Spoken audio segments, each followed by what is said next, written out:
Side dishes used to be the part of dinner nobody talked about, and somehow they were always the first thing gone from the plate. Your mother set down a bowl of something she had been making since before you were born, and you ate every last bite without ever asking what it was called.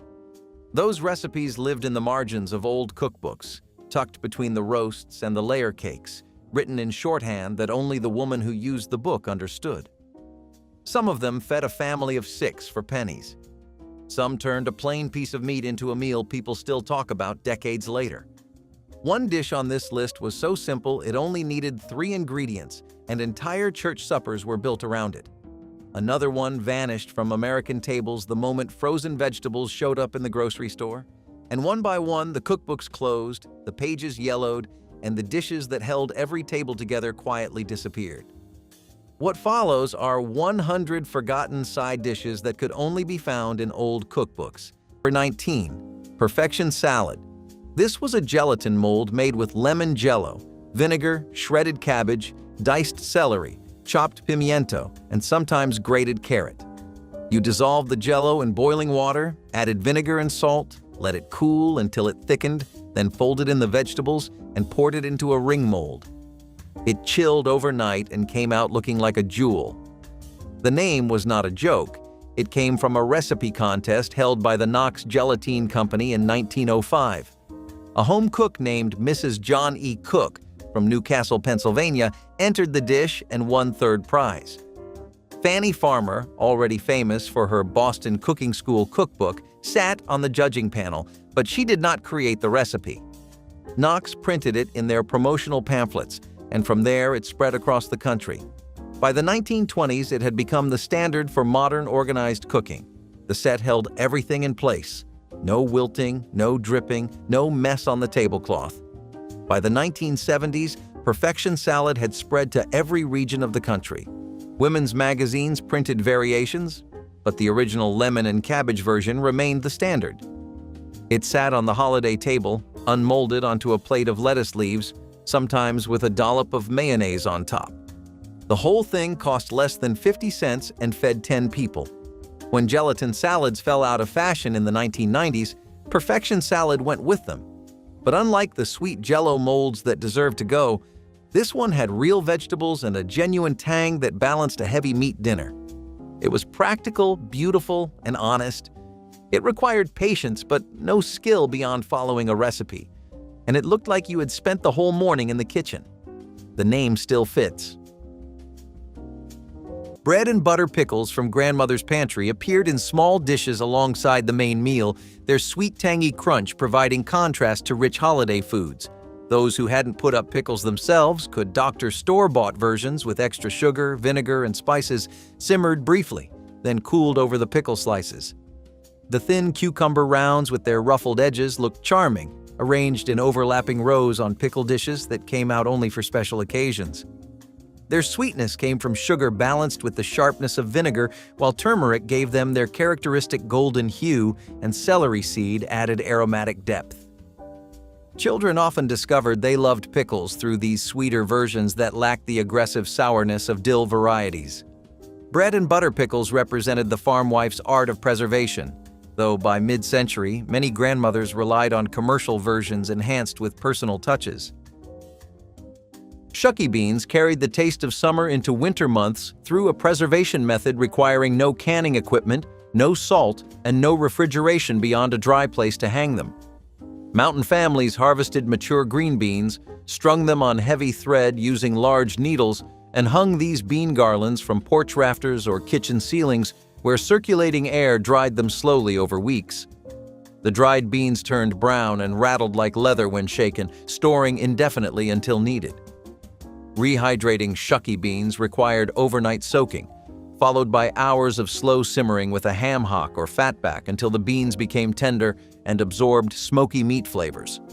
The resulting dish had a concentrated, almost meaty flavor that fresh green beans could never achieve, with a texture that was hearty rather than crisp. This preservation technique required no purchased supplies beyond thread, making it accessible to even the poorest families who could grow beans but couldn't afford canning jars. Tomato aspic, was the elegant mold that separated sophisticated hostesses from casual cooks, its shimmering clarity announcing refinement on any holiday table. Tomato juice was combined with unflavored gelatin, lemon juice, Worcestershire sauce, and careful seasoning, then poured into decorative molds to set. The result was a quivering ruby ring that held its shape when unmolded onto beds of crisp lettuce. Some versions included chopped celery, olives, or shrimp suspended within like jewels in amber. The taste was intensely savory, nothing like sweet fruit gelatins that dominated other parts of the meal. Aspic required confidence, as unmolding could go wrong if the gelatin hadn't set properly. Successful unmolding brought genuine pride, the mold releasing perfectly onto its serving platter with a satisfying wobble. Tomato aspic represented formal entertaining from an earlier era, when certain dishes signaled social knowledge. Its disappearance marked changing tastes that favor simplicity over structured elegance. Number 17. Scalloped potatoes. A generation of mothers in suburban kitchens from Westchester to Orange County built a Sunday dinner around this one dish. Russet potatoes, peeled and sliced on a wooden board, layered in a Pyrex dish with butter and flour and rings of yellow onion, drowned in whole milk from the glass bottle on the back step, baked in a 325 oven for an hour and a half. The cheese came later, after steakhouse versions reached home kitchens. In 1962, most mothers made scalloped potatoes without cheese because cheese was for grilled sandwiches, not the Sunday side.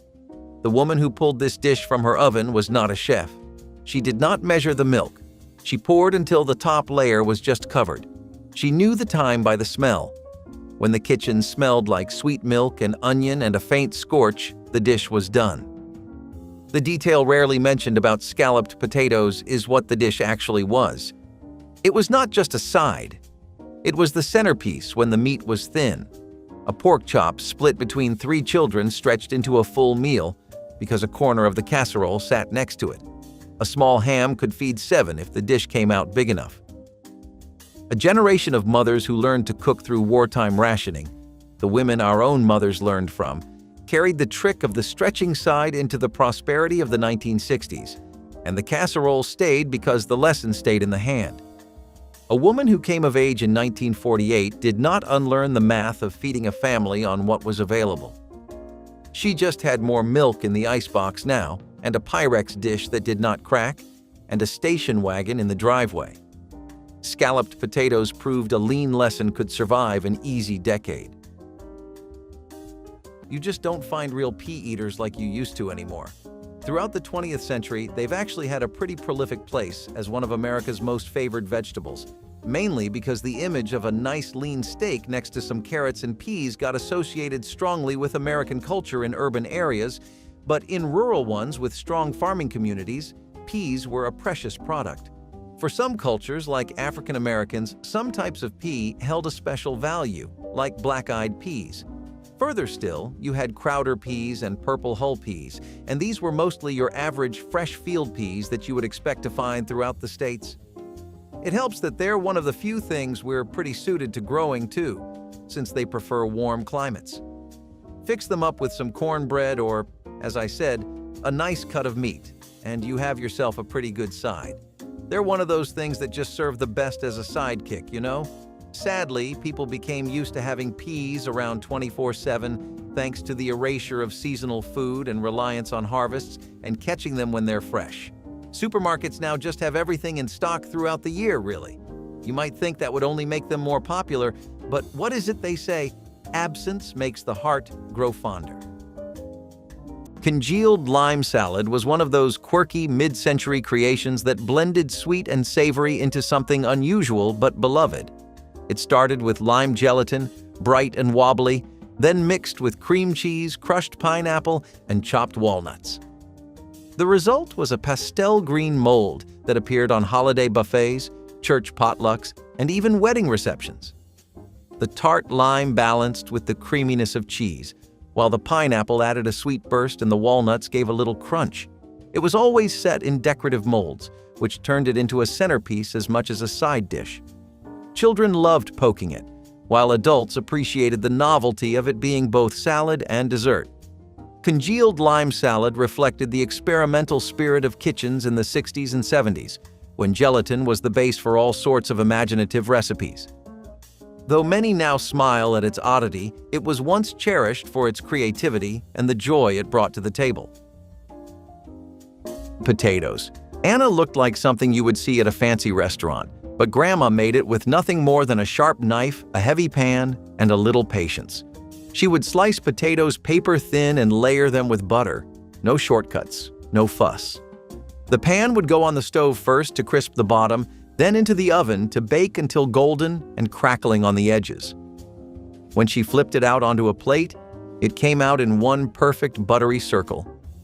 The center was tender, the outside crisp, and every bite was simple but rich. Potatoes Anna might sound French, and it is, but like many things, Grandma made it her own. You could find it next to roast beef or a pork chop, or sometimes served all by itself when there was not much else. It was elegant without being complicated, and filling without being heavy. These days, you would need a mandolin and a YouTube video to pull it off. But Grandma just had her hands, her memory, and a cast-iron skillet. And that was all she needed. Cottage cheese and pear salad was the gentle whisper among louder dishes, the quiet confidence of mid-century ladies' luncheons.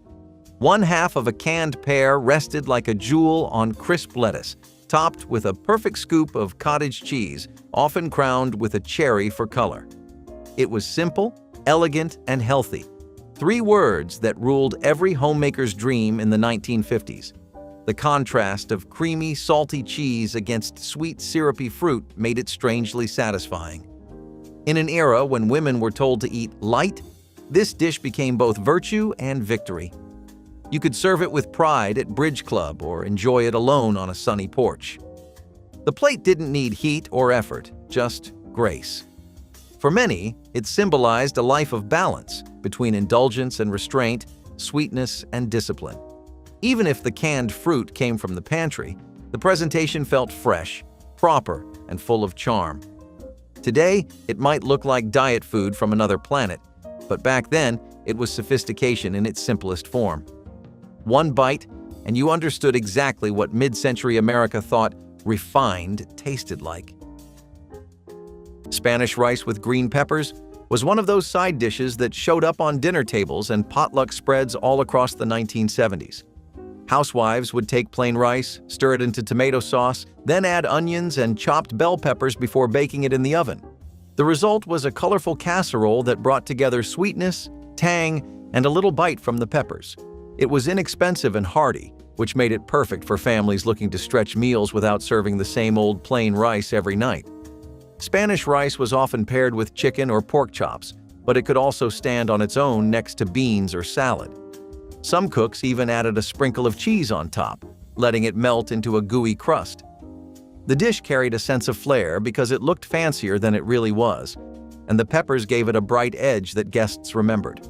Today, it feels like a relic, but in the 1970s, Spanish rice with green peppers was a dependable favorite that balanced thrift with flavor. Soft-boiled egg with buttered soldiers was the breakfast shortcut every British American household swore by when time was tight, but comfort still mattered. You would soft-boil an egg, slice toast into thin strips called soldiers, and dip them right into the runny yolk. Breakfast done in under 10 minutes, warm, filling, and good enough to start even the busiest day. It was simple, practical, and everywhere in old cookbooks that cared more about frugality than fancy plating. Families leaned on meals like this when groceries ran low, but everyone still needed something protein-packed and fast. Kids loved it for the dipping, parents loved it for the speed, and it quietly filled countless tables from the 1930s through the 70s. Somewhere along the way, soft-boiled eggs and buttered soldiers disappeared under frozen waffles and drive-through breakfasts. But back then, it was one of those small, satisfying meals that made mornings a little easier. Cold canned salmon salad was one of those quick, thrifty meals that turned an inexpensive pantry staple into a fast, protein-packed plate when groceries were running low. You flaked canned salmon into a bowl, stirred in mayonnaise, and chopped celery if you had it, and served it up cold. That was all there was to it. Fast, simple, and surprisingly satisfying when families needed something filling in a hurry. It might not sound exciting now, but back then, this recipe showed up in lunchboxes, on picnic tables, or tucked onto a dinner plate when meat was scarce and time was tight. The salmon added protein, the mayo brought it all together, and the celery gave it crunch if you were lucky enough to have some in the fridge. Families leaned on meals like this to stretch their groceries and keep everyone full without much effort. You would find cold canned salmon salad scribbled onto old recipe cards, passed down by neighbors, or quietly tucked into grandma's collection of forgotten quick meals. It might be overlooked now, but back then this was a reliable 10-minute fix when money was tight. Number 24. Broccoli cheese casserole. Chopped broccoli mixed with a can of cream of mushroom soup, shredded cheddar, and a sleeve of crushed Ritz crackers on top. You baked it at 350 until the crackers turned golden and the cheese bubbled through the cracks. Some cooks added a beaten egg to hold it together. Others stirred in cheese whiz instead of real cheddar because it melted smoother. This was the dish that convinced a generation of children that broccoli was worth eating. It showed up at Thanksgiving, Christmas, and any potluck where someone needed a hot side. The Ritz cracker topping was the part everyone fought over.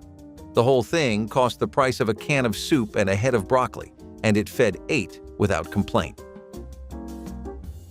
Glazed carrots became holiday fare when grandmothers transformed simple canned or frozen carrots with butter, brown sugar, and a splash of orange juice in just minutes on the stovetop. The carrots went into a skillet with butter that melted and foamed before brown sugar was sprinkled over, creating a syrup that clung to each piece as it reduced. Orange juice added brightness that balanced the sweetness, while a pinch of salt brought all the flavors into focus. The finished carrots glistened like amber jewels, their surfaces lacquered with caramelized glaze that made them irresistible to children and adults alike. Some grandmothers added a handful of raisins or a sprinkle of cinnamon for extra warmth, while others kept the recipe pure and simple. Glazed carrots could hold in a warm oven for extended periods without losing their appeal, making them perfect for unpredictable holiday timing. The dish proved that even the most humble vegetable could become something special with the right treatment. Fried corn captured the peak sweetness of summer in a skillet, concentrating flavors that boiled corn on the cob could never achieve. Fresh sweet corn was cut from the cob with sharp knives, then the cobs were scraped with the blades back to extract every drop of milky liquid. This corn and its milk were added to a cast iron skillet where bacon grease was already shimmering, and the mixture was stirred constantly over medium heat until the sugars began to caramelize and the corn turned golden in spots.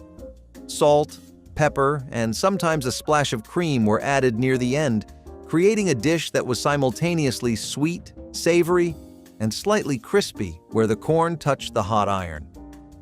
Mothers made fried corn when summer gardens produced more than families could eat, and the smell of it cooking drew everyone to the kitchen. This was a dish that had to be eaten immediately, straight from the skillet to the plate, capturing the essence of August in every caramelized bite. Broccoli rice casserole became a 1970s Christmas staple when convenience products merged with home cooking to create something families genuinely craved. Cooks combined cooked rice with chopped broccoli, then folded in cream of mushroom soup and processed cheese spread that melted into golden richness. Some recipes called for sautéed onions and celery, adding layers of flavor beneath the creamy base. The mixture was baked until bubbling around the edges, the top developing golden spots where cheese had caramelized. The texture was comfort itself, creamy rice studded with tender broccoli, every bite coated in savory cheese sauce. Children who refused plain broccoli would eat it gladly when disguised in this casserole, making it a parental victory as much as a side dish. The recipe appeared in community cookbooks across America. Broccoli rice casserole represented an era when processed ingredients were celebrated, when feeding families well meant using every shortcut available. Rice with butter and soy sauce was one of those dinners that made the most out of almost nothing. After the war, a lot of homes had rice in the pantry and not much else. Grandma would boil a pot, fluff it with a fork, and then stir in a generous pat of butter and just enough soy sauce to give it color and salt. It was not traditional, it was not fancy, but it did the job.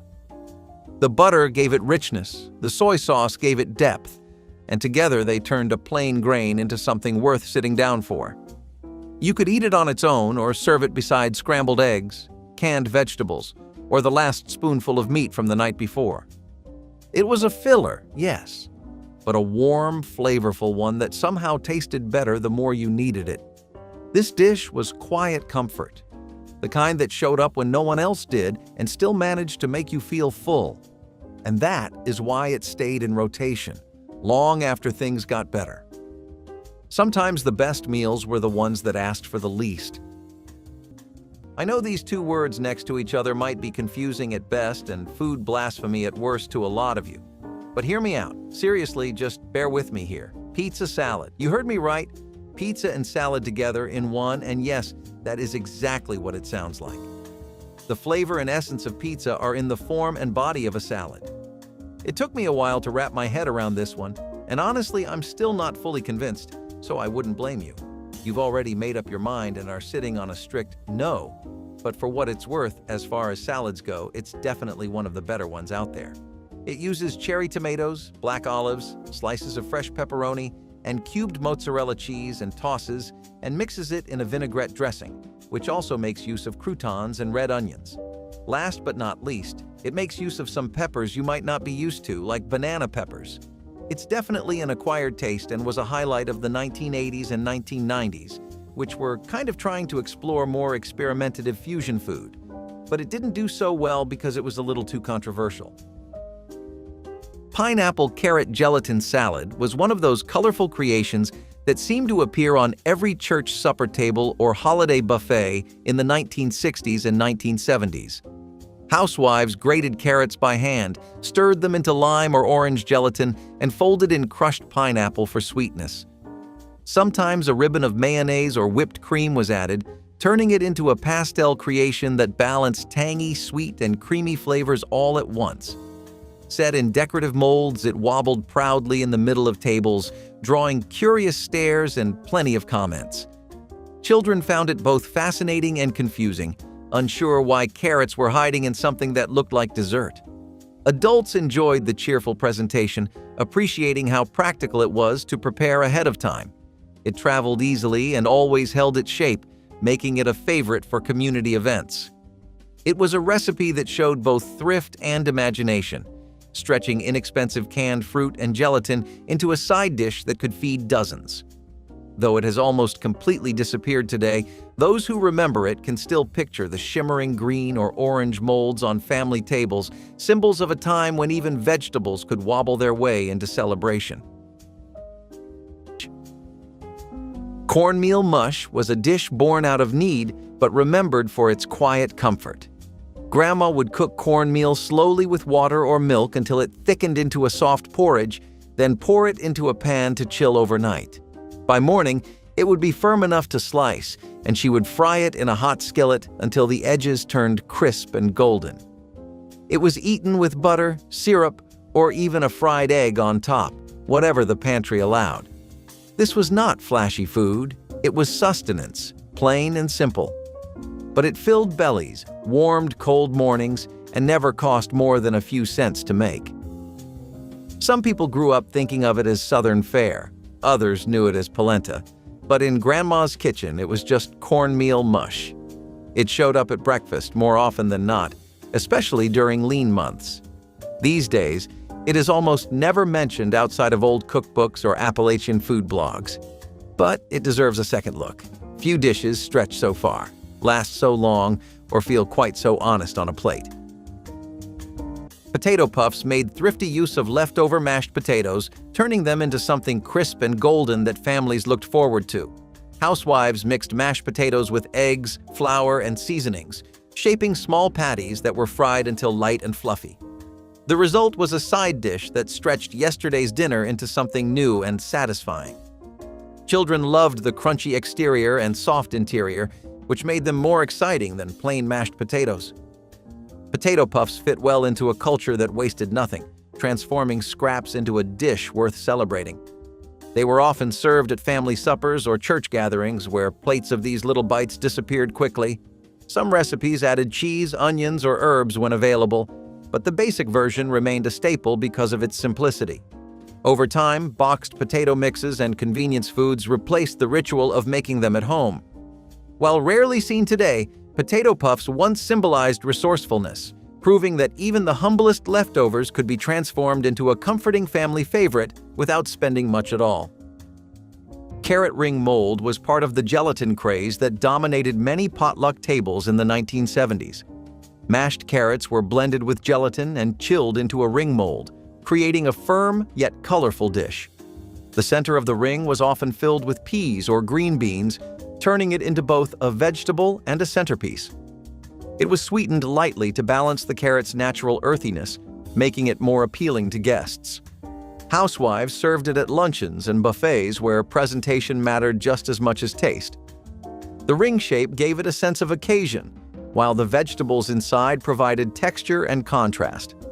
Though unusual by today's standards, it was considered a clever way to encourage families to eat their vegetables. Carrot ring mold carried the signature look of the decade: colorful, playful, and just a little experimental. It was part salad, part side dish, and part decoration, proving how creative home cooks were willing to be. Stewed zucchini with tomatoes was one of those quiet, dependable side dishes that showed up on dinner tables when garden produce was in full swing and folks needed to stretch meals without spending extra money. You would slice up fresh zucchini, toss it with onions, canned tomatoes, maybe a little garlic or herbs, and simmer it down until soft, saucy, and comforting. It was simple, affordable, and practical, making it a favorite in community cookbooks and handwritten recipe cards from the 1940s through the 70s. Families leaned on dishes like this to use up garden harvests or swap in pantry staples when fresh vegetables were scarce. Stewed zucchini with tomatoes showed up at potlucks, Sunday dinners, and quiet weeknight meals, adding a little color and comfort to whatever main dish you managed to scrape together. It might not have been the star of the table, but it was the kind of side that kept everyone full and satisfied, especially when budgets were tight. You do not see it much outside of vintage recipe collections today, but back then, it was a thrifty, nourishing dish that brought humble ingredients to life. Rice pudding once had a different place at the table than it does today, often served as a side dish alongside meat rather than just a dessert. Made with rice, milk, sugar, and eggs, it was baked until soft and creamy, sometimes flavored with cinnamon or raisins. Its sweetness was mild enough that it could pair with savory foods, acting more like a filler than a treat. Housewives appreciated how it made use of leftover rice, ensuring nothing was wasted. The dish was inexpensive, warm, and satisfying, which made it popular during cold months. Children often loved the creamy texture and gentle flavor, while adults valued it as a practical way to stretch meals further.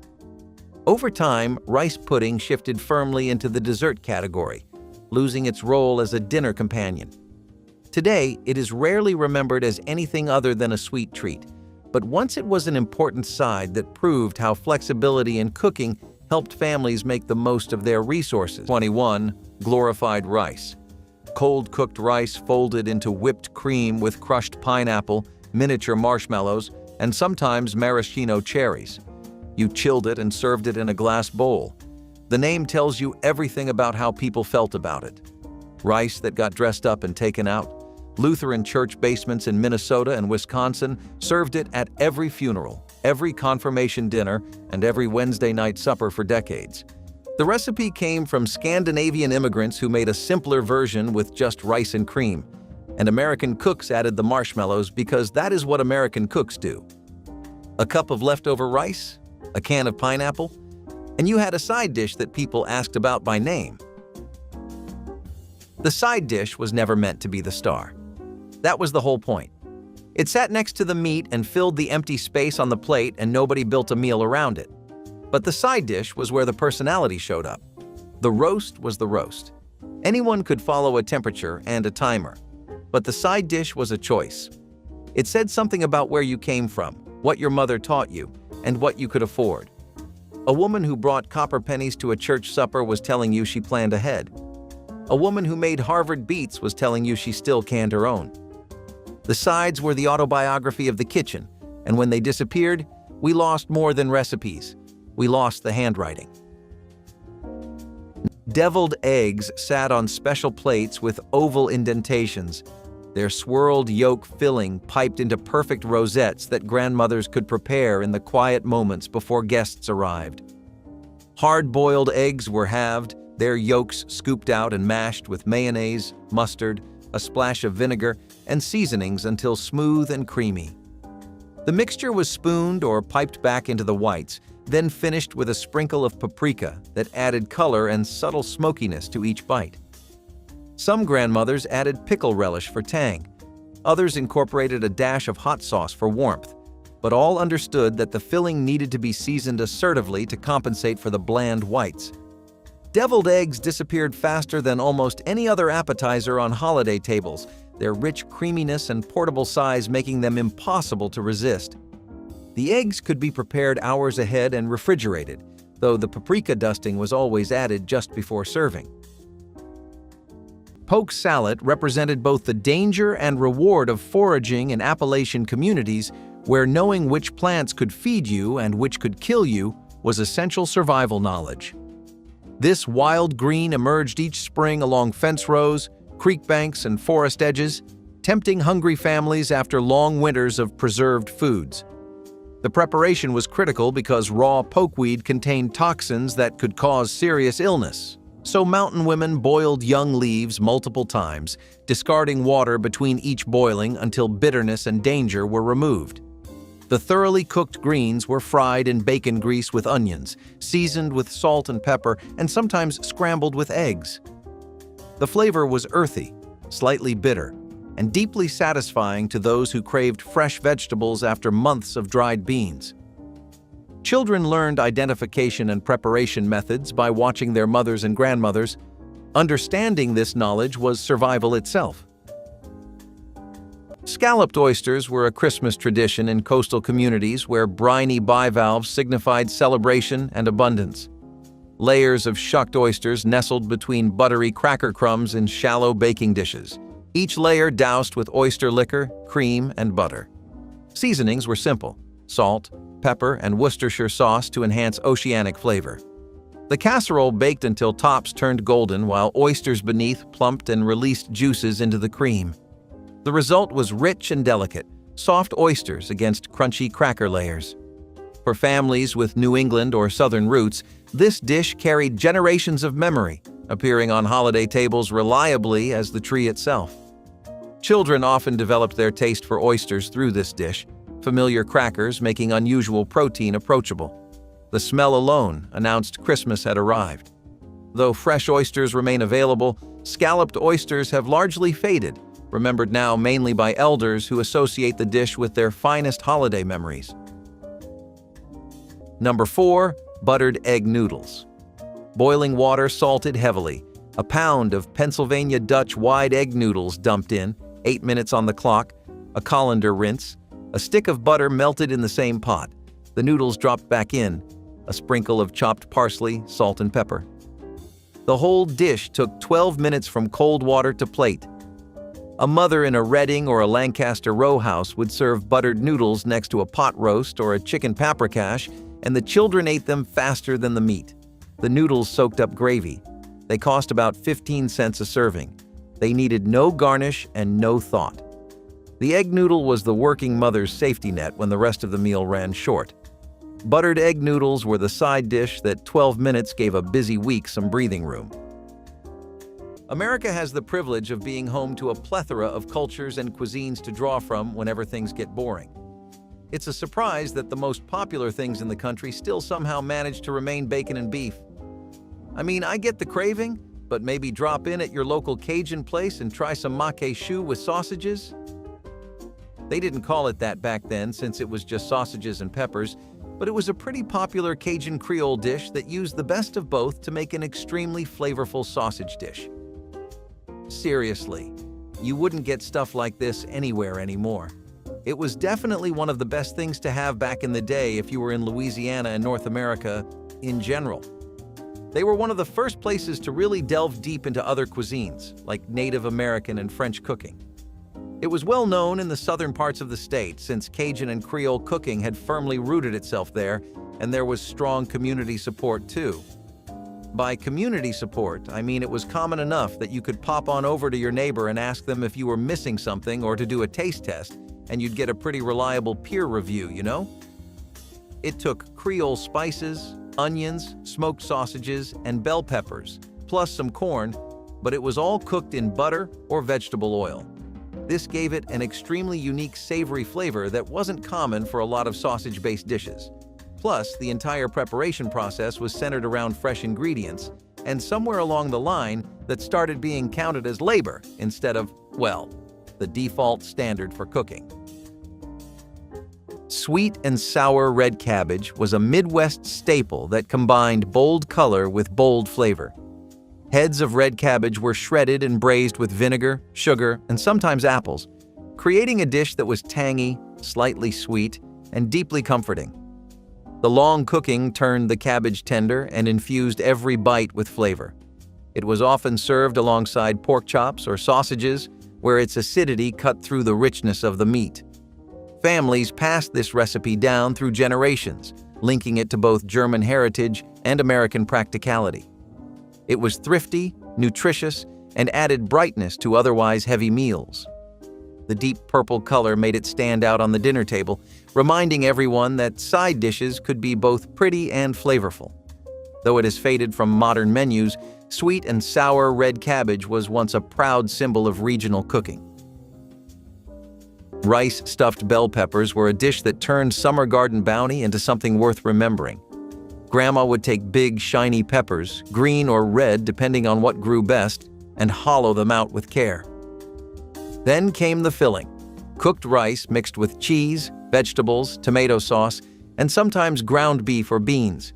She would bake them until the peppers softened and the tops browned just slightly. The dish smelled like comfort itself, bubbling quietly in a worn-out casserole pan. These stuffed peppers were served warm, but tasted just as good the next day out of the icebox. They were frugal, filling, and full of flavor, ideal for feeding a crowd with just a few ingredients. For many families, they were a way to use up leftovers and still put something beautiful on the table. The colors alone made them feel like a celebration. They are still made here and there, but often buried under cheese or too fussy to feel the same. The original ones were about balance, vegetables doing the heavy lifting, rice carrying the weight. They were summer in edible form, baked in love.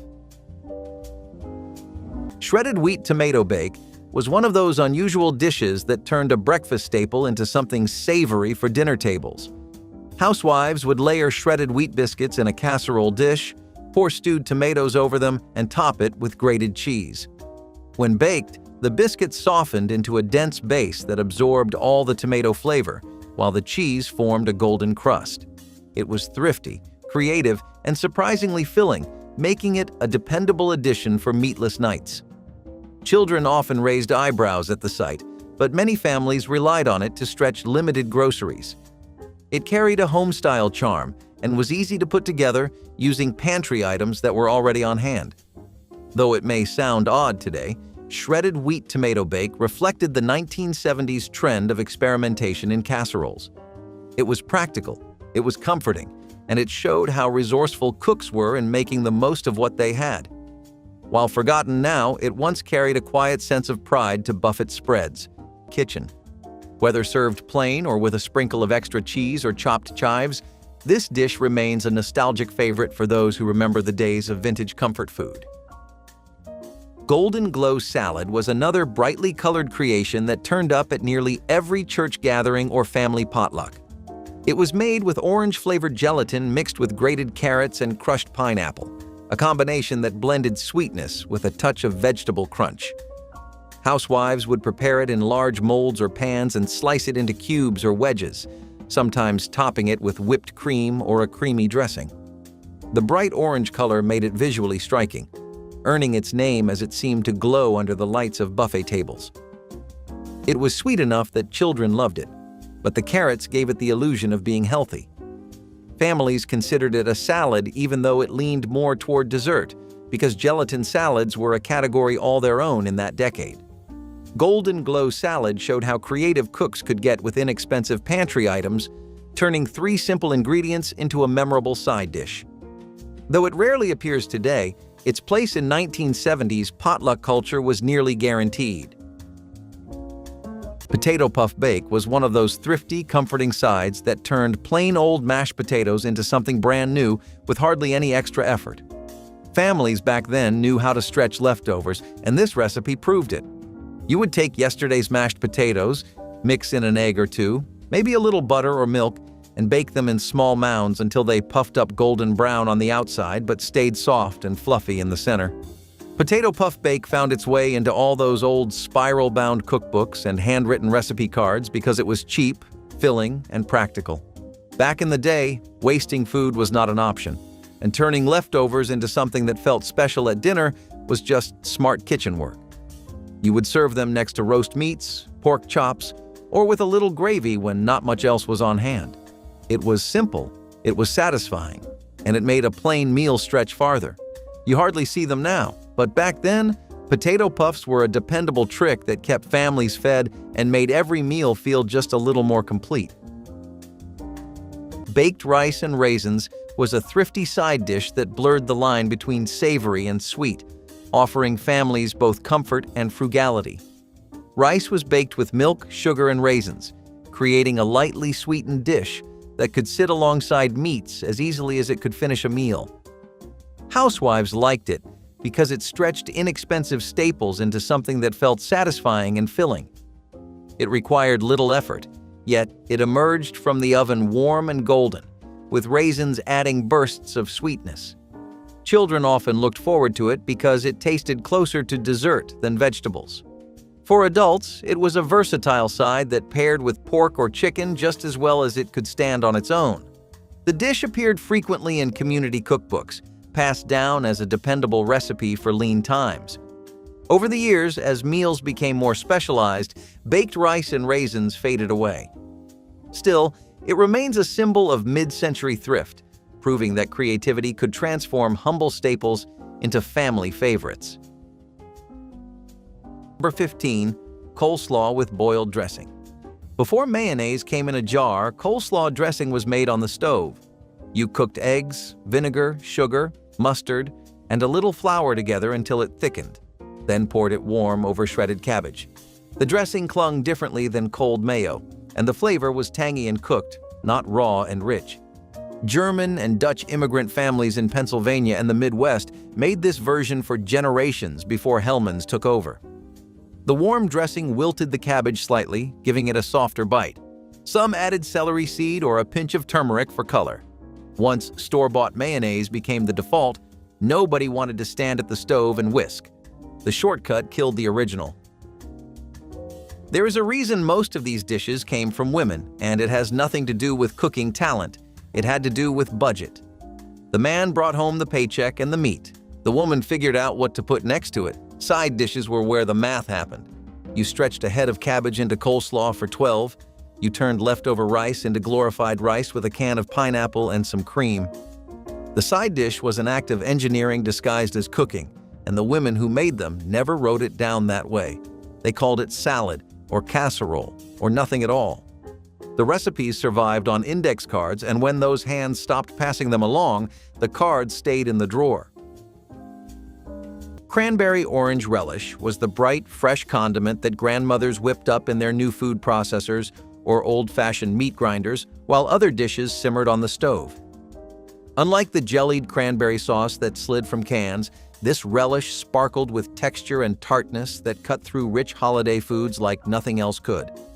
The recipe required just 3 ingredients: fresh cranberries, a whole orange cut into chunks including the peel, and sugar to taste.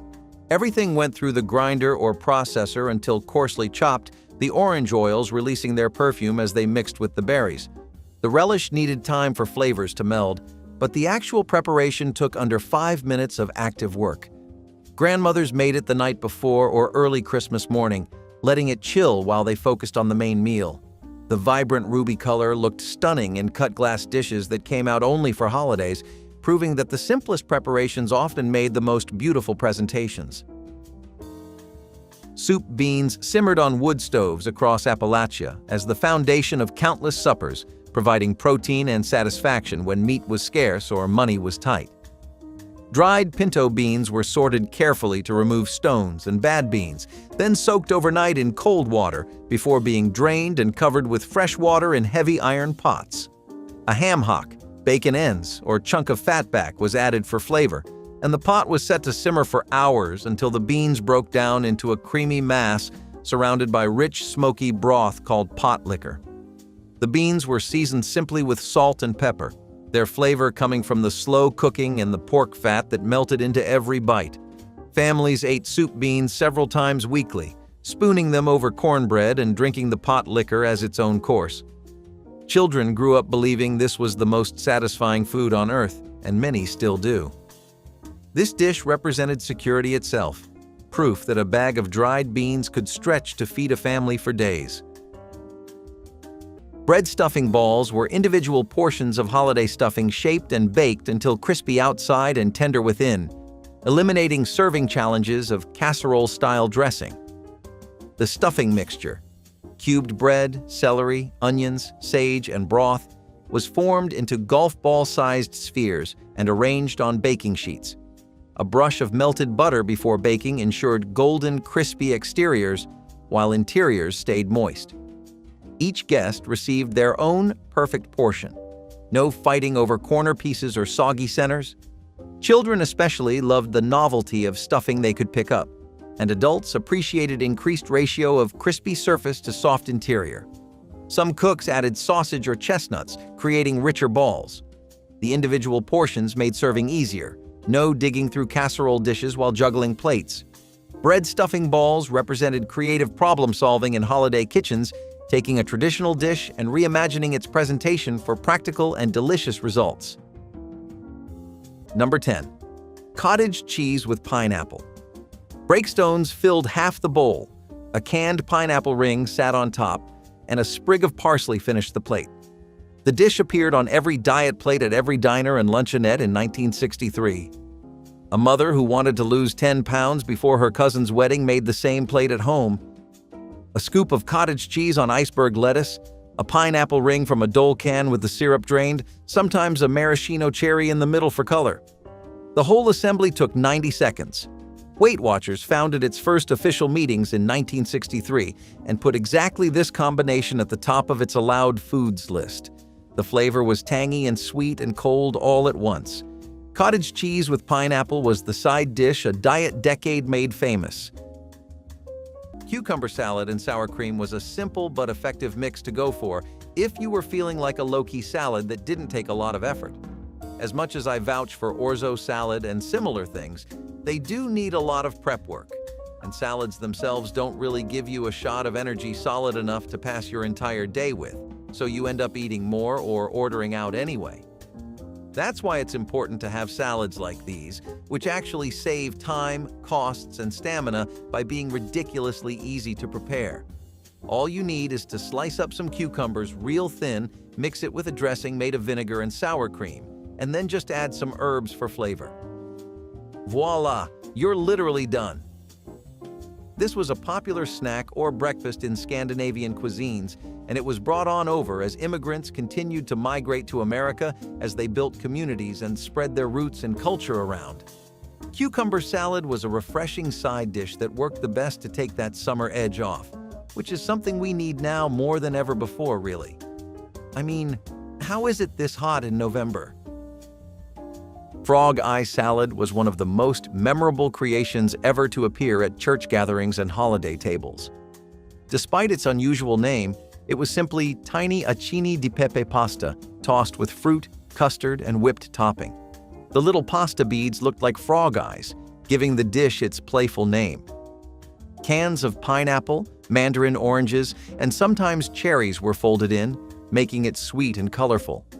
Families loved how it combined pantry staples into something that seemed exotic and fun for the time. The creamy custard coated every bite, while the fruit added bursts of freshness.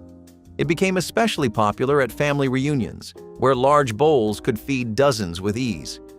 Children always reached for it first, delighted by its sweetness, while adults appreciated its light but filling nature. Frog eye salad may sound strange today, but it once brought joy, laughter, and a splash of color to community tables across America. Spinach timbales were a dish that made vegetables feel like something grand. Grandma would mix cooked spinach with eggs, cream, and a handful of breadcrumbs, pour the mixture into small molds, and bake them until they puffed and set. The result was a delicate custard-like mound that held its shape and tasted rich and savory. It looked fancy, but was often made from leftovers or frozen spinach, which made it even more impressive. These little timballs were served warm with a drizzle of cheese sauce or gravy and were a regular part of dinner parties or special Sunday meals. They had that old-fashioned air of formality that came from caring about presentation, even when money was tight. Spinach timbales were quiet showstoppers, the kind of dish that made people stop and take note without saying a word. They are rarely seen today outside of vintage cookbooks or culinary schools, but for a time they were proof that vegetables could be elegant too. Maybe we would all eat more greens if they were served like this again.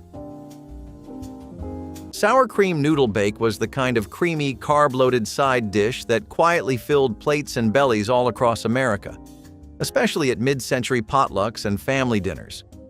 You would boil up egg noodles, toss them with sour cream, butter, chives, and sometimes a little cheese, then bake the whole thing until warm and bubbling with golden edges. It was pure comfort food, straight from the faded pages of those old spiral-bound cookbooks that promised to stretch your groceries and still bring something hearty to the table. Sour cream noodle bake balanced creamy richness with just enough tang, making it a perfect side for roast chicken, pork chops, or fried meats when times were lean. Families leaned on recipes like this because it was affordable, filling, and easy to whip up with pantry staples, especially when grocery budgets were tight and every meal needed to count. You would find it at church dinners, neighborhood potlucks, or scribbled on index cards tucked in recipe boxes, quietly holding its place as a dependable, cozy side dish. It slipped off most menus today, but back then, it made every plate feel just a little more complete. Cold beet borscht cups brought an unusual European influence into American kitchens of the 1970s. Beets were boiled, chilled, and pureed into a cold soup flavored with vinegar, dill, and sometimes sour cream. Instead of serving it in bowls, housewives poured it into small cups, offering it as a quirky side or appetizer. The vibrant magenta color made it striking, and its refreshing taste stood out at summer gatherings. While not everyone embraced its earthy flavor, those who did found it invigorating, especially when paired with bread or crackers. Cold beet borscht cups reflected the era's willingness to experiment with international dishes, even if they seemed unusual on American tables. They were considered refined in some circles, a nod to cosmopolitan tastes during a decade of culinary curiosity. For families, they offered variety and a sense of something different from the usual casseroles and gelatin salads. Today, they seem nearly forgotten, but they once represented the adventurous spirit of 1970s kitchens. Hominy casserole bake was one of those hearty, dependable sides that quietly held Southern kitchens together, especially when every meal had to count. You would take cooked hominy, mix it with shredded cheese, a little cream, top it with breadcrumbs, and bake it until bubbling and golden. It was simple, filling, and made sure nothing went to waste. Hominy casserole bake showed up at church suppers, family reunions, and holidays, especially in rural areas where pantry staples had to stretch. It might sound old-fashioned now, but this cheesy casserole was pure comfort on a plate, adding a little richness to meals built around fried meats, barbecue, or stews. You would find it in vintage cookbooks, passed down from neighbors or scribbled on recipe cards with curled edges. It has mostly slipped off dinner tables today, but back then, it turned humble ingredients into something worth gathering around. Families leaned on simple dishes like this to bring warmth to the table without spending much. It filled bellies and brought people together, reminding everyone how far frugal, clever cooking could go. Spinach soufflé was a side dish that felt refined, light, and a little intimidating for the average cook. It required careful preparation, folding whipped egg whites into spinach and cheese to create a fluffy, savory bake. Housewives who mastered it often served it proudly at Sunday dinners or dinner parties, knowing it was more impressive than ordinary vegetables. Families appreciated its airy texture, which turned spinach into something indulgent and elegant. Children might not have rushed toward it, but the creamy richness made it easier to eat than plain boiled greens. The dish reflected an era when time and patience were still part of cooking, long before convenience foods dominated. Recipes circulated in magazines and cookbooks, showcasing soufflés as signs of culinary skill. Yet as kitchens moved toward faster meals, delicate dishes like this faded away. Spinach soufflé now feels like a relic of an age when cooking itself was a performance, a reminder of the pride families once took in presenting sides as works of art. Number 26. Stuffed celery. You took a rib of celery and filled the groove with cream cheese mixed with whatever you had. Pimento and chopped olives were the classic. Some women used peanut butter or a sharp cheese spread from a jar, or cream cheese with crushed pineapple. You cut each rib into pieces and lined them up on a plate like little boats. They showed up on every relish tray and holiday appetizer spread from about 1955 through 1985, and then they simply stopped. The crunch of cold celery against the soft filling was the whole appeal. Nothing fancy, nothing expensive. A whole tray cost less than $1. Kids ate them because the cream cheese was mild, and adults ate them because they needed something to do with their hands before dinner was ready. Pickled watermelon rind appeared in cut glass dishes at Southern Christmas tables, a sweet tart condiment that grandmothers put up in summer, but could also make quickly from store-bought jars enhanced with extra spices. Those who bought prepared rinds would simmer them briefly with additional cinnamon sticks, whole cloves, and a splash of vinegar to make them taste homemade. The translucent pale green pieces glistened like jewels, their texture crisp tender, and their flavor an unexpected combination of sweetness and pickle tang. Grandmothers served them alongside ham and turkey as a palate cleanser, their brightness cutting through rich meats and heavy gravies. The rinds connected Christmas tables to summer gardens and the waste-nothing philosophy that defined earlier generations. Even families who hadn't grown their own watermelons appreciated this old-fashioned condiment that seemed fancy but cost very little. Pickled watermelon rind proved that resourcefulness and flavor could coexist beautifully on holiday tables. Green tomato relish preserved the garden's unripened bounty when early frost threatened, or when vines produced more than could possibly ripen before cold weather arrived. Green tomatoes were chopped along with onions, peppers, and cabbage, then salted and left overnight to draw out moisture that would otherwise make the relish watery.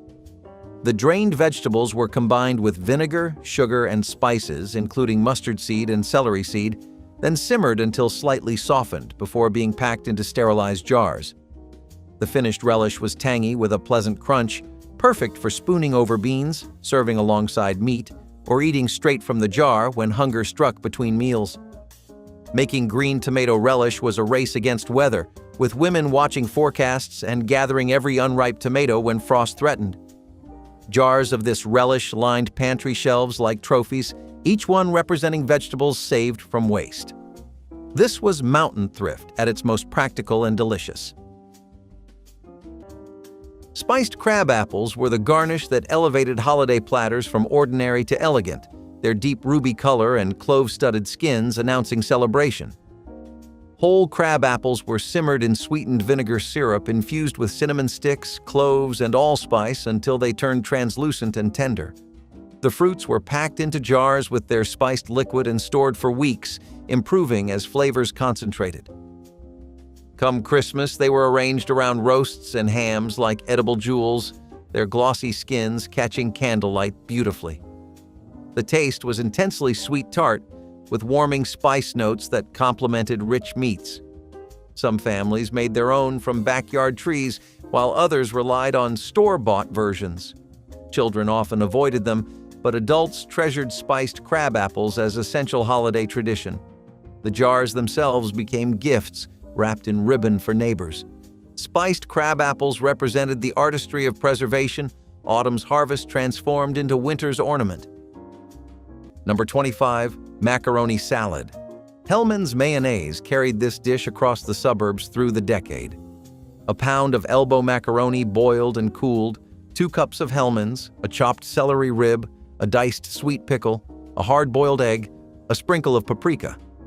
That was the recipe, except there was no recipe, only a feel for it. A mother in Wanta or Hicksville would make a bowl on Saturday morning and serve it through Tuesday lunch. Macaroni salad rode in a Tupperware bowl to backyard cookouts and came back out for sandwiches the next day.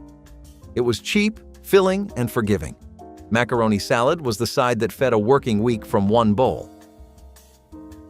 Sometimes the best dishes don't even need to be rooted in experimental creativity or good tried and tested comfort.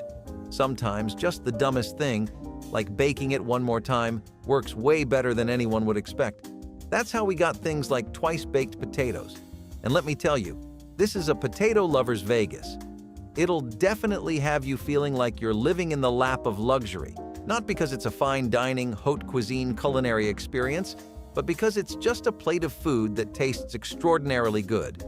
You take baked potatoes, scoop them out, mash them with butter, cheese, chives, or sour cream, then stuff them right back and bake them again.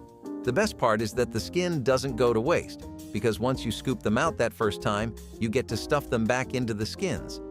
First and foremost, a steakhouse classic, people started making it as a common afternoon lunch during the Depression and World War eras, where the economy meant that it was probably better to invest in potatoes rather than expect veal for dinner. Potato salad with pickle juice was a Southern classic that delivered a tangy punch to an old favorite. Potatoes were boiled, cubed, and mixed with chopped eggs, celery, onions, and plenty of mayonnaise. The secret was adding brine straight from the pickle jar, which sharpened the flavors and gave the salad a brightness regular vinegar could not match. Some families used dill, others swore by sweet pickles, but both created a taste that stood out at picnics and church suppers. This salad was always served chilled, heaped into big bowls, and decorated with paprika on top for color. It paired well with barbecue, fried chicken, or anything pulled from the grill, making it a staple of summer gatherings. Over time, store-bought versions of potato salad became common, and the pickle juice trick faded. Yet once, this simple addition turned potato salad into something unforgettable. Cornbread dressing was the kind of dish that only showed up on special occasions, but it left a lasting impression. Grandma would bake cornbread ahead of time, then crumble it and mix it with sautéed onions, celery, herbs like sage or thyme, and rich broth. Sometimes there were bits of sausage or chopped hard-boiled eggs, depending on what was in the pantry. Then it was baked until the top was crisp and the inside soft and steamy. It was served alongside turkey, of course, but also made appearances next to pork roasts or stewed chicken. Cornbread dressing was hearty, flavorful, and deeply Southern in its bones. It filled the kitchen with the smell of warmth and care. Everyone had their own version, passed down like a secret. Now, boxed stuffing mixes have replaced it on most tables, but that homemade blend of savory herbs and cornmeal still lives on in memories. Some things boxed breadcrumbs can never replace. Stuffed celery with pimento cheese was the fancy finger food of bridge clubs and living rooms filled with laughter. Celery sticks filled with bright orange spread looked sophisticated enough to serve with tea sandwiches and cocktails. The mix of sharp cheese, pimentos, and mayonnaise was smooth, tangy, and slightly addictive. A few daring hosts sprinkled paprika or crushed pecans on top, giving each bite an unexpected twist. Served on glass platters, they caught the light and made even an afternoon snack feel like a celebration. It was neat, portable, and perfectly polite. Food that said you cared without overdoing it. Housewives prided themselves on getting the filling just right, creamy but firm enough not to spill. Guests nibbled between games of cards or stories about the neighbors, savoring the crunch and the spice. It was social food, designed for company and compliments. Today it feels quaint, but one bite still carries that charming hum of mid-century civility. For a while, celery never looked so glamorous. French dressing mold was one of the more daring uses of gelatin during the decade, turning salad dressing into a solid side dish. Housewives would combine French dressing with unflavored gelatin, then fold in vegetables like celery, olives, or green peppers before letting it set in ornate molds. The result was a wobbly, tangy creation that looked almost too strange to eat, but always sparked conversation. Served sliced, it offered bright color and unusual texture alongside heavier mains. Some versions included hard-boiled eggs for extra substance. French dressing mold reflected the obsession with molds that swept through kitchens at the time, where anything could be transformed into a shimmering side. It was thrifty, it was experimental, and it carried the charm of novelty. Though it is hard to imagine today, guests once accepted it as part of the playful spread. French dressing mold may not have aged well, but it remains a clear reminder of the fearless culinary creativity of the 1970s. Mock oyster casserole, also known as eggplant dressing, was one of those clever Depression-era recipes that made its way into old cookbooks and never fully disappeared. The name might raise a few eyebrows now, but the whole point was to create a rich, flavorful casserole that mimicked the texture and heartiness of oyster stuffing without needing expensive seafood. You would take cooked eggplant, breadcrumbs, onions, and herbs, bake it until golden on top, and serve it as a side dish at holiday dinners or Sunday suppers. It filled out the table, stretched garden produce, and made even the simplest meal feel just a little more complete. Back then, you could find recipes like this scribbled in the margins of faded cookbooks or passed along at church potlucks. People knew how to make do with what they had, and this casserole proved that even eggplant could stand in for something fancier. You might not find it on modern menus, but back then, eggplant dressing was a practical, comforting side that made every meal feel just a little more special. Stewed rhubarb was once a spring and summer side dish that added tart brightness to otherwise heavy meals. Families harvested the tall red stalks from backyard gardens, slicing and simmering them with sugar until they softened into a tangy sauce. It was served warm or chilled, sometimes alongside meat dishes, but just as often spooned over bread or biscuits. The sharp flavor made it stand out, providing a contrast to the rich, fatty foods that dominated dinner tables. Housewives valued it as a seasonal staple that could be prepared quickly and stretched into several meals. Children found its tartness surprising, though a generous amount of sugar helped make it more appealing. Stewed rhubarb fit perfectly into a culture of seasonal eating when what grew in the garden dictated what was on the plate. Over time, rhubarb became tied mainly to pies and desserts, pushing stewed versions aside. Yet for many families, it was once an essential spring side dish that brought freshness and vitality to everyday suppers. 8. Succotash. Lima beans and corn kernels cooked together in butter with a little salt. That was the whole recipe. Some cooks added diced red pepper for color or a splash of cream at the end, but the original was just those two vegetables in a pot. The name comes from a Narragansett word meaning broken corn, and the dish is older than the country itself. By the 1970s, every frozen food aisle carried a bag of succotash, and most families heated it straight from the bag as a weeknight side. It filled the plate, cost next to nothing, and went with everything from pork chops to fried chicken. Today you can barely find it in the freezer section, and most kids have never heard the word. Number 2. Waldorf salad brought crisp apples, crunchy celery, and toasted walnuts together in a creamy dressing that grandmothers could assemble while the turkey rested. Created at New York's Waldorf Astoria Hotel in the 1890s, this salad became a Christmas staple because it required no cooking and used ingredients that kept well through winter months. Grandmothers diced crisp red apples, sliced tender celery stalks, and roughly chopped walnuts before folding everything into mayonnaise, lightened with a splash of lemon juice. The lemon served double duty, brightening the dressing while preventing the apples from browning. Some families added raisins or grapes for extra sweetness, while others preferred the original simplicity of just 3 main ingredients. The salad could be made hours ahead and refrigerated, though grandmothers knew it tasted best when assembled just before serving, so the apples stayed crisp. Waldorf salad proved that elegance didn't require complexity, just quality ingredients combined with care. Pickled beets appeared on hillbilly tables throughout the year, their deep purple color staining plates and fingers while delivering sweet and tangy flavor that cut through heavy winter meals. Summer gardens produced abundant beet harvests that families preserved in glass jars filled with vinegar brine sweetened with sugar and spiced with cloves. The beets were boiled until tender, slipped from their skins while warm, then packed into sterilized jars where hot pickling liquid covered them completely.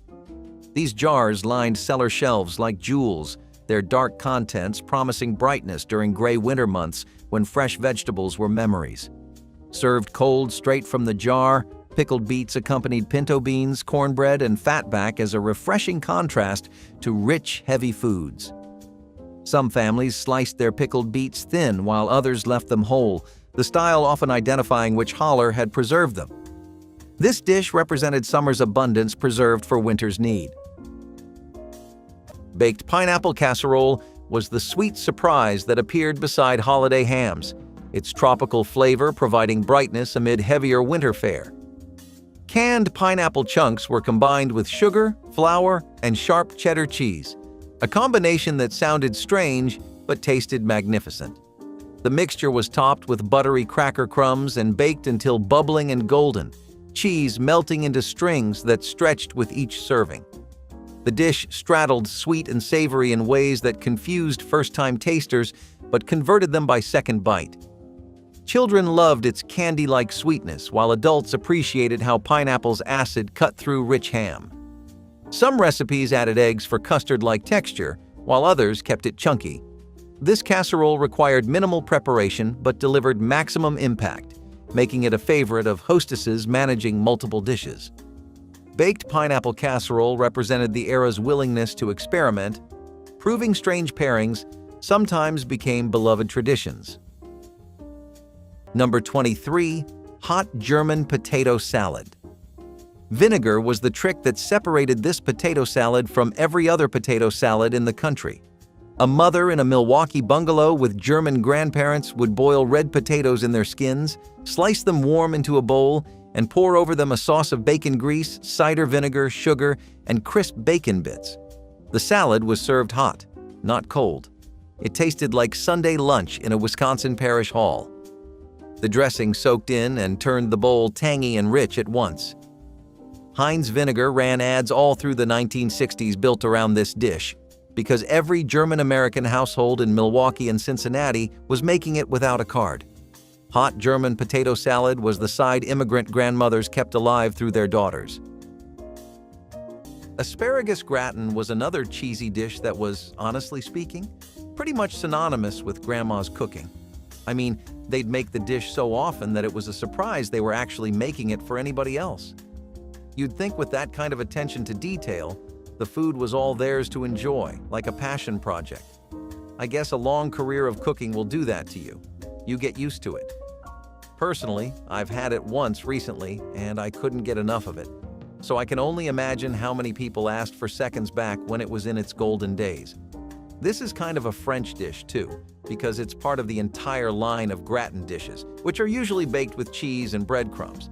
It typically makes use of Gruyere or Parmesan cheese, but you can honestly use whatever you happen to have on hand. Unfortunately, this dish doesn't work at all unless your asparagus is absolutely fresh, and that means you can't rely on any of the stuff you'd buy from a supermarket like you would with peas. You have to get up and go to the farmer's market and get some genuinely fresh produce around harvest season, which is a pretty amazing habit that Americans sadly fell out of. Still, the grassy flavors of the asparagus, the richness of the cheese, and the breadcrumbs making each bite way more fun than it had any right to be all made this dish a spectacular standout in terms of vegetable-based dishes.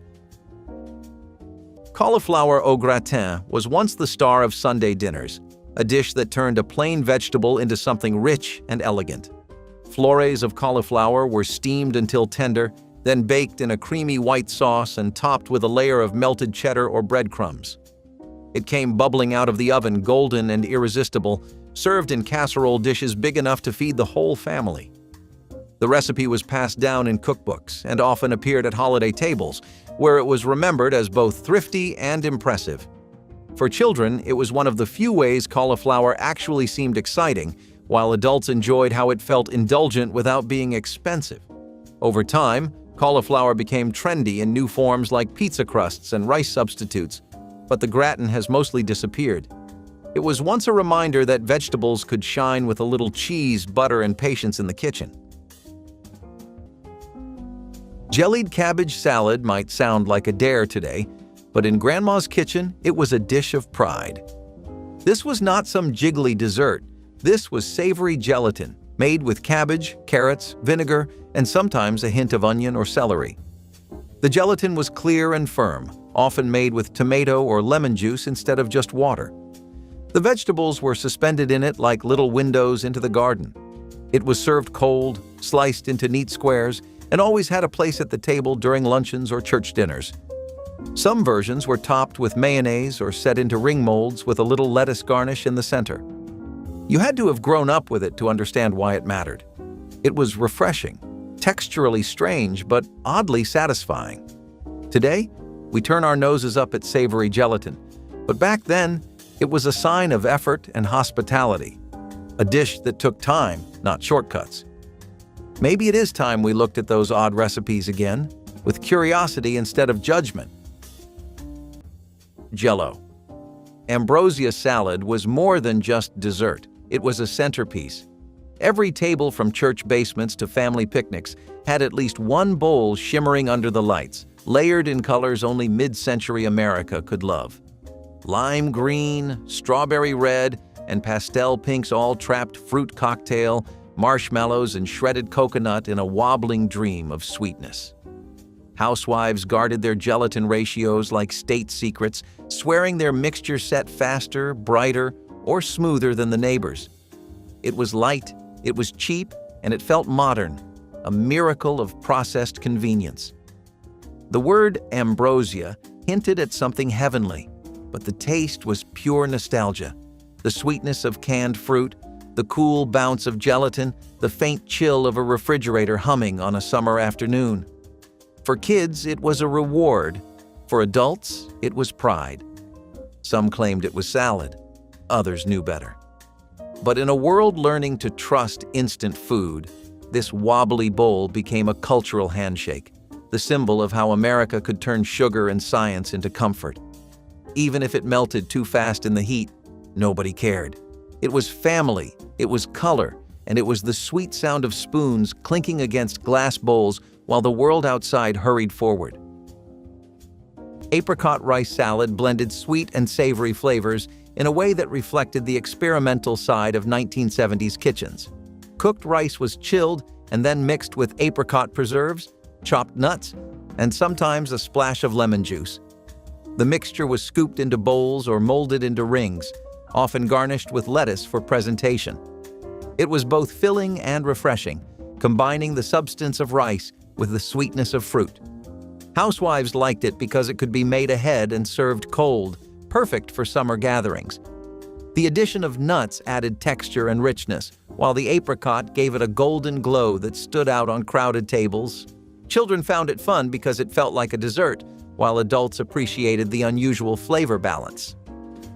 Apricot rice salad was a reflection of the decade's willingness to blur the lines between savory and sweet, salad and dessert. It is rarely seen today, but it once carried pride as a quirky, eye-catching dish that was affordable and memorable. Scalloped cabbage bake was the kind of side dish that stretched a head of cabbage farther than you thought possible, and it came straight out of those old community cookbooks where frugal comfort food was king.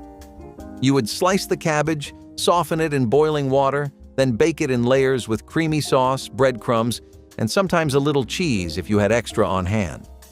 It sounds simple, but when it came bubbling out of the oven, golden on top and rich underneath, it turned cabbage into pure comfort food. Families leaned on dishes like this during the Great Depression and World War II, when ingredients were scarce and every meal had to go the distance. Scalloped cabbage bake filled plates at church suppers, potlucks, and Sunday dinners all across America, sitting proudly next to ham, roast chicken, or casseroles. It might not win any beauty contests now, but back then it meant a warm, filling meal made with care. In tough times, even the humblest cabbage could be turned into something worth gathering around the table for. Tomato and sugar. Open-faced sandwiches were one of those quirky summer snacks that showed up when gardens were full, money was tight, and lunch had to be quick and simple. You sliced a fresh tomato, buttered a piece of bread, sprinkled sugar over the top, and that was it. A little sweet, a little juicy, and ready in minutes. It sounds strange today, but back then, this was a familiar plate across farm towns and small kitchens all over America. The tomatoes were easy to grow, the bread stretched what you had, and the sugar turned it into a treat that brightened up long summer days. Families leaned on recipes like this when grocery lists were short, and mealtime had to be stretched with what was already growing out back. You would find this simple snack scribbled in old cookbooks, passed around at neighborhood picnics, or taught to kids as one of their first kitchen lessons. It might seem forgotten now, but for plenty of folks back then, tomato and sugar sandwiches were a fast, filling reminder of how far a little garden and a little creativity could go. 9. Copper pennies. These were carrots sliced into thin coins, cooked until just tender, and marinated overnight in a sauce of tomato soup, sugar, vinegar, oil, mustard, and Worcestershire. You served them cold straight from the jar. The sweet vinegar bite made them taste nothing like regular carrots, and that was the whole point. Women made jars of copper pennies at the start of the week and kept them in the refrigerator for days. They got better the longer they sat. Every potluck table in the Midwest had a dish of them next to the deviled eggs, and nobody under 40 has any idea what you are talking about if you mention the name now. The recipe fit on an index card, and the jar cost almost nothing to fill. Before I go any further, for the folks who want more recipes like these gathered in one place, I put together the Vintage Recipe Guide. You can find it on my website, vintagelifestyleusa.com. I will not bring it up again. If you want it, it is there. Now back to the list. Number 20, hot spiced fruit compote was the warm side dish that grandmothers assembled from canned fruits transformed by butter, brown sugar, and Christmas spices into something that tasted homemade and special. Canned peach halves, pear halves, pineapple rings, and maraschino cherries were drained and arranged in baking dishes, then dotted with butter and sprinkled with brown sugar, cinnamon, and a pinch of nutmeg. 10 minutes under the broiler or in a hot oven caramelized the sugar into a glossy glaze while warming the fruits through. The compote was served hot alongside ham or turkey, its sweetness complementing savory meats while its warmth contrasted with cold salads and relishes. Grandmothers who wanted extra richness added a splash of rum or brandy before baking, the alcohol burning off while leaving behind its warm flavor. Hot spiced fruit compote proved that canned goods, when treated with creativity and care, could become memorable holiday dishes. Creamed corn made from scratch bore no resemblance to the bland, starchy contents of commercial cans that would later replace this labor of love in most kitchens. Mountain cooks started with fresh sweet corn at peak ripeness, cutting kernels from the cob with sharp knives, then scraping cobs with the blades back to extract every drop of milky liquid hiding in the corn. This corn milk was the secret ingredient that commercial versions lacked, providing natural thickening and intense corn flavor without need for flour or cornstarch. The kernels and milk were simmered slowly in butter with salt, pepper, and sometimes a splash of cream until the mixture thickened into a rich, sweet mass that clung to serving spoons. The flavor was pure corn essence, sweet and slightly nutty with the richness of butter mellowing every bite. Children who grew up eating homemade creamed corn found canned versions shocking in their inferiority. This dish required patience and fresh ingredients, virtues mountain kitchens had in abundance. Hot German potato salad brought old-world tradition to American Christmas tables, its warm, tangy dressing a welcome contrast to cold, mayonnaise-based versions.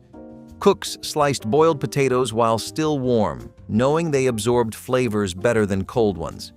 Bacon was fried crisp in cast iron, then removed while its fat became the base for a dressing of vinegar, sugar, and mustard. Sliced onions softened in the hot grease before potatoes joined the pan, tumbled gently to coat every piece. The bacon was crumbled back in at the last moment to preserve its crunch.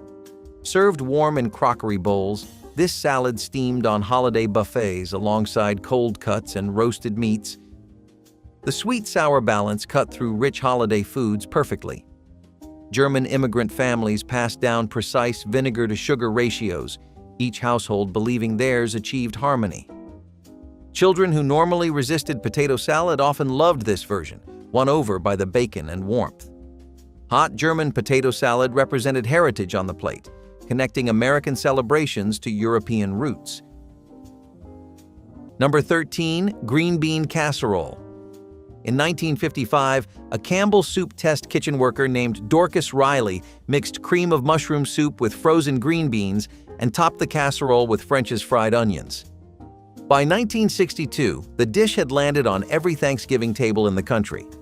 A mother in Levittown or Park Forest would pull a can of Campbell's from the cupboard, dump it into a Pyrex with 2 boxes of thawed green beans and a splash of milk, top it with French's onions, and bake it for 30 minutes. The onions crisped, the sauce thickened. The recipe was printed on the back of every can of mushroom soup sold in America. Green bean casserole was the side and industrial recipe turned into a national tradition. By the way, before the next item, the recipe guide for this channel collects more of these no-card weeknight sides into one place, the kind of dishes your grandmother put on the table without thinking. The link is in the description if a curious cook would find it useful. Starting with the iconic Southern-style collard greens, were often made with meat, onions, and some basic seasonings like salt, pepper, and red pepper flakes. Sounds like a mouthful already, right? Well, it was one delicious mouthful, as all you needed to tie in. The whole flavor was just some vinegar and hot sauce, so it was pretty basic pantry stuff that almost every household had laying around. Every bite was really smoky and savory, but the best part of this dish is that it makes those otherwise chewy and dense greens pretty tender, so they end up going amazing with the smoked meat. Texturally and taste-wise, it's a pretty good dish, and it's definitely one of the better excuses out there to get some much-needed vegetables into your diet. Collard greens have actually been used like that throughout the history of the South, whether it's at a soul food-themed community dinner, families getting through the Depression, or just grandmothers making greens lovingly for their grandkids. It's a great way to spice up an otherwise boring vegetable, and for what it's worth, you stay pretty full after eating them. The first time I tried some of these greens, I was surprised at how I didn't feel hungry afterwards for hours, even though you'd think you'd at least crave a snack after. Scalloped potatoes with ham were the definition of comfort food, especially when stretching leftovers was necessary. Thin slices of potato were carefully layered in a casserole dish with bits of ham tucked in between, then bathed in a creamy sauce made from milk or canned soup. As it baked, the potatoes softened into tender layers while the top browned into a golden crust that smelled like home. Grandmothers taught this dish as a way to make a small piece of meat go far, feeding an entire family with just a handful of ham scraps. It was often served at Sunday dinners, where it sat proudly next to roast chicken or green beans. Children never complained about eating potatoes this way because the salty ham pieces were little surprises hidden inside. It was warm, filling, and dependable, a dish that made every bite taste richer than the ingredients really were. Today, it has nearly disappeared, replaced by easier boxed mixes, but scalloped potatoes with ham once carried families through countless meals with its simple charm. Corn oysters were one of those Depression-era dishes that did not have a lick of seafood but still felt like something fancy. Grandma would mix corn, usually fresh or canned, with eggs, flour, and a bit of milk to make a thick batter. Then she would fry little spoonfuls in hot oil or bacon grease until they puffed up golden and crispy around the edges. The name came from the way they looked, round, plump, and golden, like a fried oyster. But they were made of nothing more than corn and love. These fritters were often served as a side dish with soup or meatloaf, or even stacked up for breakfast. They were quick to make, easy to stretch, and always got eaten before they had time to cool. Kids loved them, adults counted on them, and they used up whatever corn you had on hand. Some folks added chopped peppers or onions for extra flavor, but the original was good enough all by itself. Corn oysters were proof that you did not need much to make something satisfying. You just needed a hot pan, a good spoon, and a little bit of memory. Spinach proved that vegetables could be indulgent too. Before it became a steakhouse side, it was a proud home recipe, simple, buttery, and rich enough to make even picky kids take a bite. Fresh spinach was rare, so most cooks relied on frozen bricks thawed and simmered down in milk and flour. The result was smooth, velvety, and deeply satisfying. It turned a humble green into something you could spoon like a treat. Housewives swore by it for Sunday dinners, serving it next to roast beef or baked chicken, confident it added a touch of elegance. The cream softened the bitterness, the butter added luxury, and the nutmeg or garlic, if you could spare it, gave it warmth. It was a way of saying that even rationing or modest budgets didn't mean plain food. This dish was soft, rich, and full of quiet confidence. Every bite tasted like home-cooked sophistication from a time when comfort came in shades of cream and green. Cheese soufflé casserole was a simplified take on the classic French soufflé, adapted for the practicality of American households. Instead of fussing with delicate timing and perfect rises, housewives would prepare a cheesy egg mixture and bake it in a casserole dish until puffy and golden. It offered the look and taste of a soufflé without the stress of collapse, making it ideal for potlucks and family dinners. The dish carried a rich, savory flavor that paired well with salads, meats, or even just bread. It was hearty enough to act as a main dish, but usually played the role of a side, standing proudly among other casseroles of the era. For families who wanted to bring something impressive to gatherings, cheese soufflé casserole delivered both taste and reliability. Children liked its creamy texture, while adults appreciated the sense of European flair without complicated cooking. Though the soufflé name gave it elegance, the casserole format made it accessible to everyone. Today it is almost forgotten, but in the 1970s it was a proud showcase of ingenuity. Creamed peas on toast points was one of those simple yet oddly elegant sides that showed up on dinner tables and cafe menus all across America, especially when money was tight. You would simmer soft peas in a creamy, buttery sauce, spoon them over crisp triangles of toasted bread, and serve them with roast meats or as a light lunch all by themselves. This recipe came straight from those old faded cookbooks where frugal, filling meals ruled the kitchen. It proved even basic ingredients like canned peas and day-old bread could turn into something satisfying when you got creative. Back in the 1940s and 50s, meals like this helped families stretch groceries while still feeling polished and proper at the table. Creamed peas on toast points showed up at Sunday suppers, holiday dinners, and even tea time spreads because it was comforting, affordable, and easy to whip together when groceries were running low. It might sound simple now, but back then, this creamy, green-topped toast was a welcome sight. Pickled okra was a southern staple that once filled jars lined up on pantry shelves, ready to add tang and crunch to everyday meals. The pods were packed with vinegar, garlic, and spices, creating a side dish that balanced fried meats and heavy vegetables. Families served them straight from the jar, a sharp counterpoint to rich suppers that needed a lighter bite. Housewives valued them because okra grew easily and abundantly, making pickling a natural way to preserve the harvest. Children were divided, with some enjoying the unusual snap and others rejecting the sliminess of fresh okra. Pickled versions, however, were firmer and easier to enjoy. They traveled well to church picnics, Sunday lunches, and community gatherings, always adding a tangy burst to plates. Over time, changing tastes and the decline of home pickling left them behind. Today, pickled okra is rare outside specialty stores, but once it was a common and beloved addition that brought brightness and tradition to everyday Southern dining tables. Number 18. Corn pudding. Not the same thing as scalloped corn, and if you say otherwise to someone from Virginia, they will correct you. Corn pudding was eggs, milk, butter, sugar, and fresh corn kernels scraped from the cob, baked until it puffed up and turned golden. It was closer to a custard than a casserole. The sweetness came from the corn itself, not from a box of muffin mix. Families in the Upper South served it alongside country ham and biscuits, and it showed up at every Thanksgiving table from Maryland to Tennessee. Making it from fresh corn was the only acceptable method, and when the season ended, so did the dish.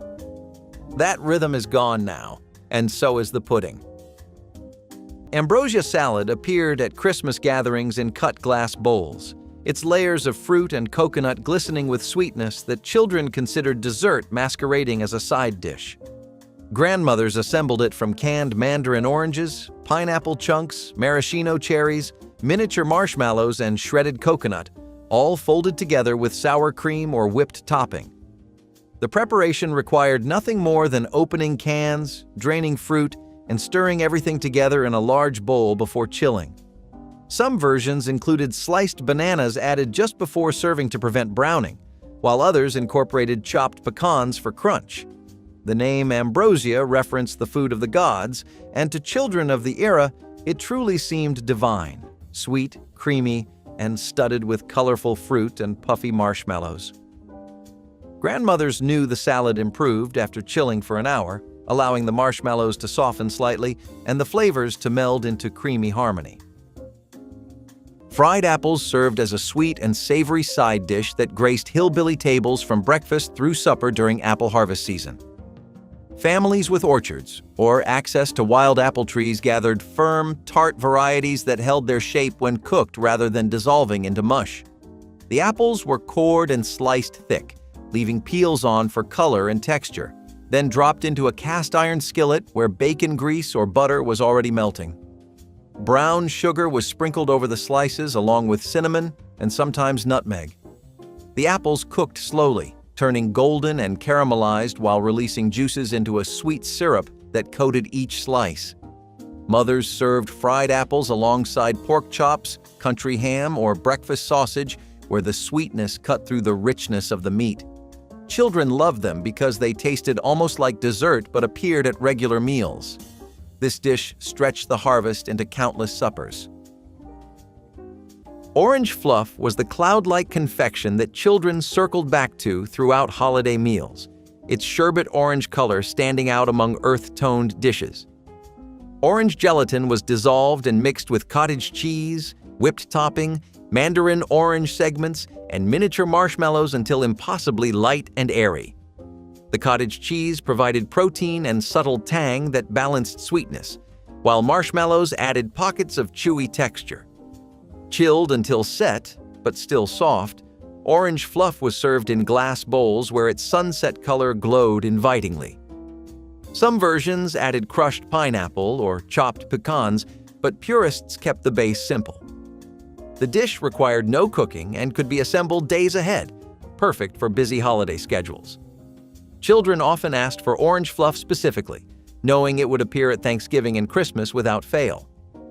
Orange fluff represented the era's love of convenience desserts dressed up as salads, occupying that sweet spot between side dish and treat. Number 28. Mashed rutabagas. Rutabaga was the root that fed Vermont and Minnesota and the Upper Peninsula of Michigan when carrots ran out. A mother peeled the waxy yellow skin with a paring knife, cut the flesh into chunks, boiled it soft, and mashed it with butter and salt. Some households added a little brown sugar, some added a splash of cream. The flavor was earthier than potato, sweeter than turnip, and it sat on a Tuesday plate next to a pork roast for under 20 cents a serving. Grocery stores in Duluth and Burlington stocked rutabagas in bushel baskets through winter. The vegetable was cheap because nobody under 40 wanted it, and cheap was the point. Mashed rutabagas were the side dish the cold months made necessary. Pear salad is made up of 3 things. You take some canned pears, some lettuce, and then finally a generous dash of mayonnaise, and you're done. Some people would honestly go for cheese and a cherry, but that's a little bit too much for me. It's just a lot of contrasting sensations, you know?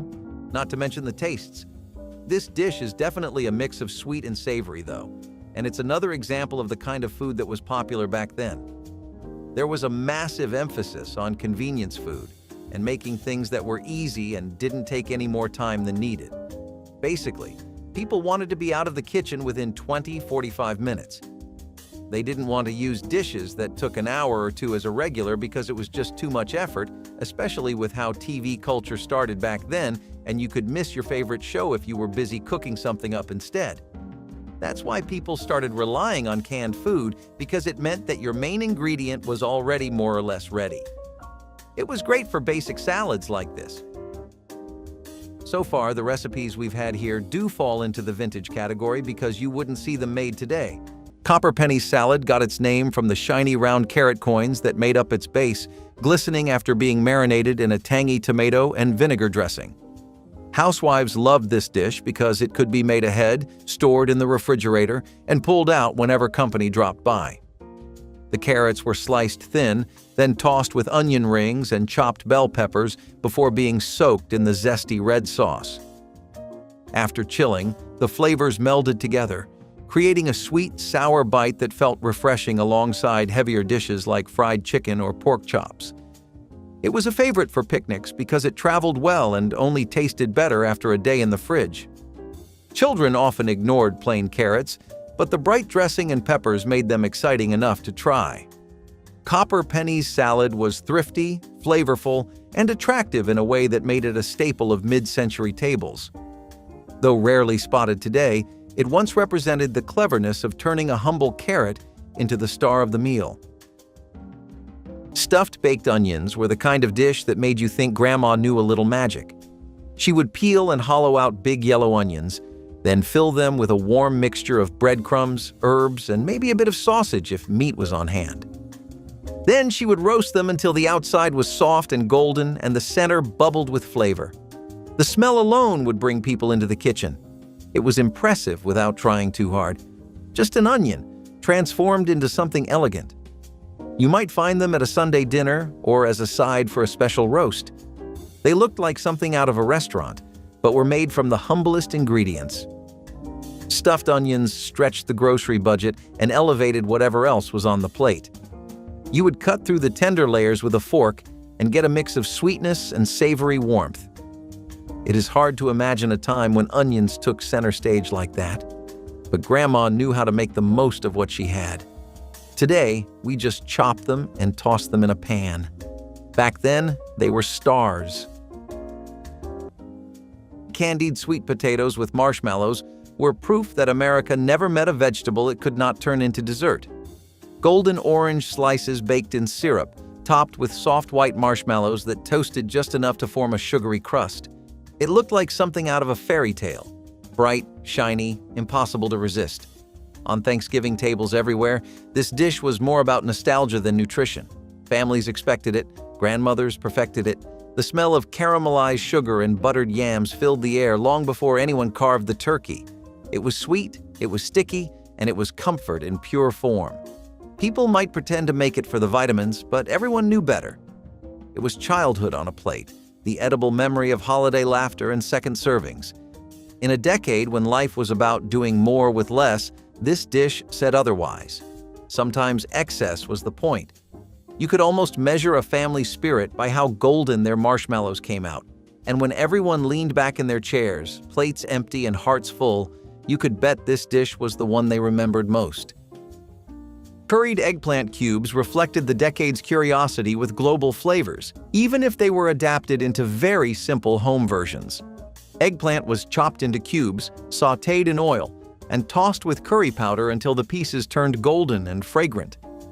It was usually served warm alongside chicken or lamb, adding an exotic note to otherwise traditional meals. Housewives liked it because it made use of an inexpensive vegetable while giving the impression of sophistication. For adventurous families, it felt like a small culinary trip without leaving the dining room. The mild curry flavor was tempered with onions or garlic, ensuring it was not too strong for children. It was an approachable way to introduce spice into a table that often leaned on casseroles and creamed vegetables. Curried eggplant cubes might seem dated now, but back then they symbolized the changing tastes of America, where international seasonings were starting to trickle into kitchens. It was humble but exciting, and it gave weeknight dinners a spark of variety. Chili cheese rice squares were the side dish that packed a little heat and a whole lot of practicality into dinner tables, potlucks, and picnic baskets across the country.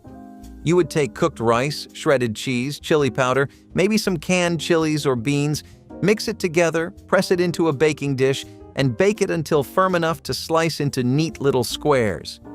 They were easy to pack, easy to serve, and they stretched pantry staples into a filling, flavorful side with a hint of Tex-Mex flair. Recipes like this showed up in community cookbooks from the 1950s through the 70s when families needed dishes that traveled well, fed a crowd, and made every meal feel a little more exciting without breaking the bank. Chili cheese rice squares were a regular at church potlucks, school lunches, or backyard cookouts because they were budget-friendly, simple, and satisfying without needing fancy ingredients. You hardly see them today outside of old recipe cards, but back then, they were the clever, portable side that kept bellies full and meals stress-free. Cottage fries were thick potato slices pan-fried until golden, a side that once accompanied Sunday roasts and hearty family dinners. Unlike thin French fries, cottage fries were cut into rounds, giving them a rustic look and a hearty bite. They were cooked in cast-iron skillets, often in bacon drippings or leftover fat, which gave them rich flavor. Families loved them because they were simple, inexpensive, and satisfying, a guaranteed crowd pleaser that stretched a meal further. Children especially enjoyed their crisp edges and soft centers, making them one of the most popular ways to serve potatoes. They paired well with meats, gravies, or even just bread, adding comfort to the plate. Housewives valued their versatility since they required little more than potatoes and fat, both staples of mid-century kitchens. Over time, frozen fries and packaged potatoes replaced them, and cottage fries faded from everyday meals. Still, they were once a beloved tradition that turned the humble potato into something memorable and worth celebrating. Number 22. Pickled beets and eggs. You dropped peeled hard-boiled eggs into a jar of pickled beet juice and let them sit for at least 2 days. The eggs turned deep magenta all the way to the yolk, and the flavor was sweet, tangy, and faintly earthy. Pennsylvania Dutch families kept a jar going all winter. Diners in the mid-Atlantic states served them on the counter in big glass jars. The color hooked you or scared you off. Children either loved the purple surprise when you cut the egg open or refused to believe it was still an egg. They lasted for weeks and tasted better the longer they sat. 1 jar of beet juice could pickle a dozen eggs, and a dozen eggs cost almost nothing. Number 2. Quick corn relish brought tangy sweetness and crunch to holiday tables through a recipe that required nothing more than opening jars and stirring ingredients together. Grandmothers combined canned corn with diced pimientos, chopped green peppers, minced onion, and a simple dressing of vinegar, sugar, and celery seed. The relish came together in minutes, but tasted like something that had simmered and developed flavors for hours. Its bright yellow color studded with red and green made it look festive without any special effort, while its sweet, sour flavor complemented everything from turkey to ham to roast beef. Some families served corn relish as a side dish in small bowls, while others spooned it directly onto meat as a condiment. The recipe traveled well, making it perfect for potlucks and family gatherings where everyone brought a dish to share. Quick corn relish embodied the practical wisdom of grandmothers who knew that impressive results didn't require impressive effort. Chow chow was the relish that appeared at nearly every hillbilly meal, a tangy, colorful condiment made from whatever the garden produced in excess before frost arrived. The recipe varied by family, but most versions combined green tomatoes, cabbage, onions, and peppers chopped fine and preserved in a sweet and sour vinegar brine, seasoned with mustard seed, celery seed, and turmeric. Making chow chow was an end-of-summer ritual where women gathered to chop vegetables, fill massive kettles with the mixture, and process jar after jar of golden relish. The preparation took entire days, filling kitchens with the sharp smell of vinegar and the sound of chopping knives against wooden boards. This relish sat beside plates of pinto beans, transforming each bite with brightness and crunch that plain beans couldn't provide alone. Families judged each other's recipes, comparing sweetness levels and heat from peppers. A jar of good chow chow was a gift worth giving, representing investment of time and garden harvest. Sweet potato soufflé was the showstopper that made guests gasp when it emerged from the oven. puffed high and golden like an edible cloud.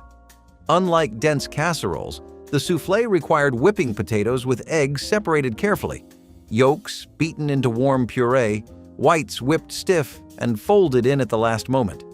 The mixture was seasoned with cinnamon, nutmeg, and vanilla, sweetened with brown sugar, and sometimes enriched with bourbon.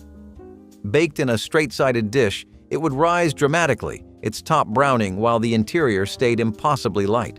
Timing was everything. The souffle had to travel from oven to table immediately before it could deflate. Children pressed their faces to oven doors, watching the miraculous rise with wonder. The texture was unlike anything else, simultaneously creamy and ethereal, sweet but not cloying. Sweet potato souffle represented kitchen ambition, a willingness to attempt something difficult for the reward of witnessing that collective intake of breath around the table. Number 7. Baked beans. 3 cans of B&M or Van Camp's, a half cup of brown sugar, a tablespoon of yellow mustard, 4 strips of bacon across the top, a Pyrex dish in a 350 oven for 45 minutes. That was the whole production. A mother in a Bangor kitchen or a Worcester triple-decker put baked beans on the Saturday table without thinking about a recipe. Saturday night beans were a New England tradition running back to the colonial period, when Sunday meant no cooking and beans had to be made the day before. The beans came out caramelized at the edges and soft in the middle. The cans did the work. The bacon and brown sugar took the credit. Baked beans were the side a single oven hour gave a family. A lot of the 20th century food you'll find was heavily influenced by the kind of situations they found themselves in. Stuff like wild rice with mushrooms, for example, made the best out of ingredients that nature and the environment would provide for you almost year-round. It's only after the 2000s that there's been this much of a focus on stores being your one-stop solution to everything and having every product under the sun shelved and stocked, but before, it really didn't used to be like that. Wild rice was really native to the Great Lakes region, for example, and it was really common for Native American tribes to be harvesting it and trading it. It was seen as a great alternative to normal white rice since it had a new texture that, when it was first introduced, people weren't too used to. It also had an amazing earthy taste that worked way better than plain rice ever did. That's why it went so well with wild mushrooms and some basic seasonings. A lot of these dishes focused on drawing out the flavor that was already there in the ingredients instead of mixing up 30 of them to get one TikTok-worthy cheese dish. That'll get you clicks and views, but these were the kinds of dishes that made memories. The kind of stuff people start thinking about when they get nostalgic about their youth. It's sad that thanks to inflation and changing tastes, which now gravitate towards more mainstream grains, dishes like these eventually became lost to time. 7-layer salad was the crown jewel of potlucks in the 70s and 80s, always showing up in its tall glass bowl so everyone could see each colorful layer.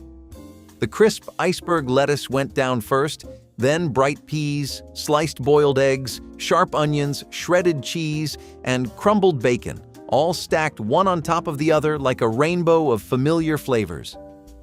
The final touch was a thick slathering of mayonnaise dressing spread across the top like frosting, sealing everything in until serving time. This dish was not about being fancy. It was about being filling, showy, and perfect for feeding a crowd. Families loved how it could be prepared ahead and kept in the fridge, ready to unveil at church socials or neighborhood suppers. Children poked through the layers looking for their favorite bites, while adults admired the simple but clever presentation. It was hearty enough to be a meal, but always served as a side dish alongside casseroles or fried chicken. Though rarely made today, 7-layer salad once stood as a proud example of resourceful cooking and community spirit stacked in a bowl. Succotash with lima beans was not just a dish. It was a Depression-era survival tool that somehow made it into Grandma's regular rotation. Sweet corn and soft lima beans were simmered together in a little butter or cream, sometimes with bell peppers or onions tossed in for good measure. It was filling, cheap, and surprisingly nutritious, which made it perfect for families trying to stretch every last dime. Succotash had deep roots too, traced back to Native American cooking, and became especially popular in the South and Midwest. If your grandma had a victory garden, you probably had succotash at least once a week. It was served warm, spooned right from the pot, and though it was never flashy, it was honest food. A dish that said, "We have enough to share." Some people added bacon or ham to punch it up, others kept it plain and let the vegetables speak. But the core recipe stayed the same for generations. These days, succotash barely makes an appearance outside of history books or heritage festivals. Slaw with pineapple turned something ordinary into a tropical dream. Crunchy shredded cabbage mixed with sweet pineapple chunks and a tangy dressing. It was summer in a bowl. The sharp vinegar balanced the syrup, and suddenly the backyard barbecue felt a little brighter. It was practical too, using up leftover cabbage and canned fruit before either could spoil. Housewives loved how it looked, colorful, refreshing, and cheap to make. The pineapple gave it a spark of cheer, the kind that made even hot days feel breezy. Served cold, it cut through heavy meats and starches, a flash of lightness amid comfort food. Every bite was crisp and playful, a reminder that good flavor could come from unlikely pairings. This dish showed that mid-century America wasn't afraid of fun. It just served it with mayonnaise.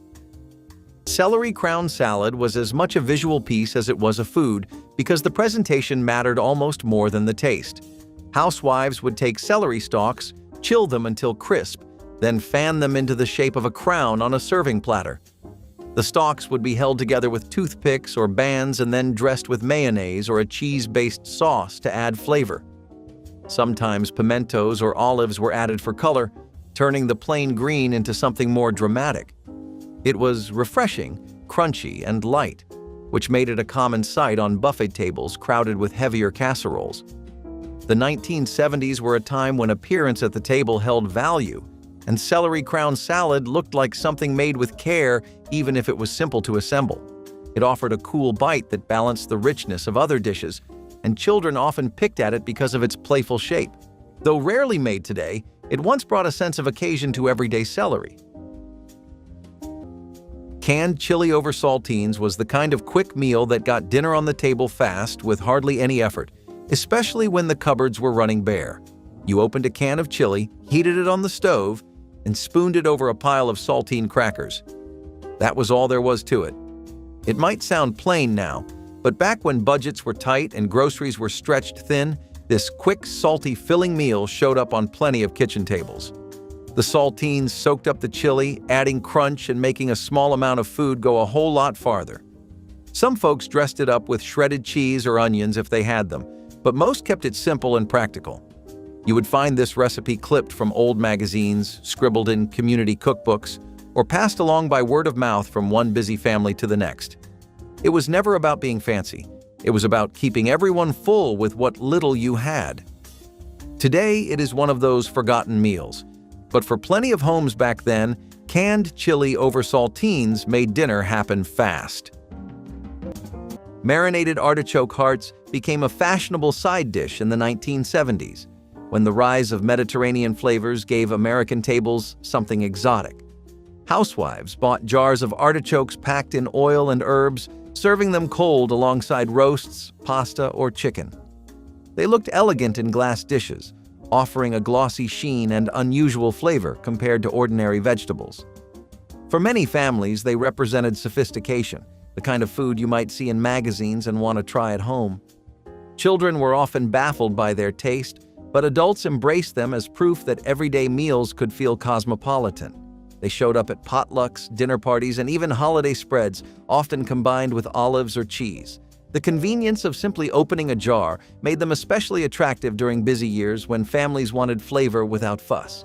Eventually, their novelty wore off, and marinated artichokes became less common outside specialty cooking. Still, for a time, they were a symbol of trendiness, showing how international foods could reshape the American side dish. Number 20, carrot raisin salad. Shredded carrots, a handful of raisins, and a dressing of mayonnaise with a little sugar and lemon juice. You mixed it by hand and served it cold. School cafeterias put it on the tray next to the Salisbury steak, and most kids pushed it aside. But adults ate it because it was sweet, crunchy, and cost almost nothing. The raisins softened overnight and turned into little bursts of sweetness between the carrot shreds. Some cooks added crushed pineapple, Others threw in celery or walnuts. It appeared in every community cookbook printed between 1960 and 1985, usually on the same page as Waldorf salad. Simple, honest, and completely out of fashion.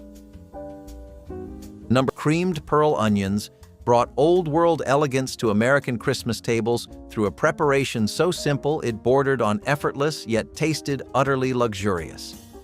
Grandmothers relied on jars of pre-peeled pearl onions that eliminated the tedious work of blanching and skinning dozens of tiny bulbs by hand. The onions were drained and warmed in a quick cream sauce made from butter, flour, and milk whisked together until smooth and thickened. A pinch of nutmeg, the secret ingredient that distinguished good creamed onions from ordinary, added warmth without announcing its presence. The finished dish was silky and mild, the sweet onions suspended in sauce that coated each one in creamy richness. Children who found raw onions too sharp often discovered they loved these gentle, butter-soft morsels swimming in their mild sauce. Creamed pearl onions represented the quiet sophistication of mid-century holiday cooking, where simplicity and convenience met elegance on every table. Cracklin bread elevated ordinary cornbread into something rich and unforgettable by adding pork cracklings left over from rendering lard during hog killing season. When families butchered their yearly hog, fat was slowly rendered in massive iron kettles, leaving behind crispy bits of skin and meat that were golden, crunchy, and intensely flavored with concentrated pork essence. These cracklings were mixed directly into cornbread batter, distributing tiny pockets of crunch and richness throughout the bread. The batter was poured into a preheated cast iron skillet, greased with more lard, creating a crusty bottom that shattered when you bit into it.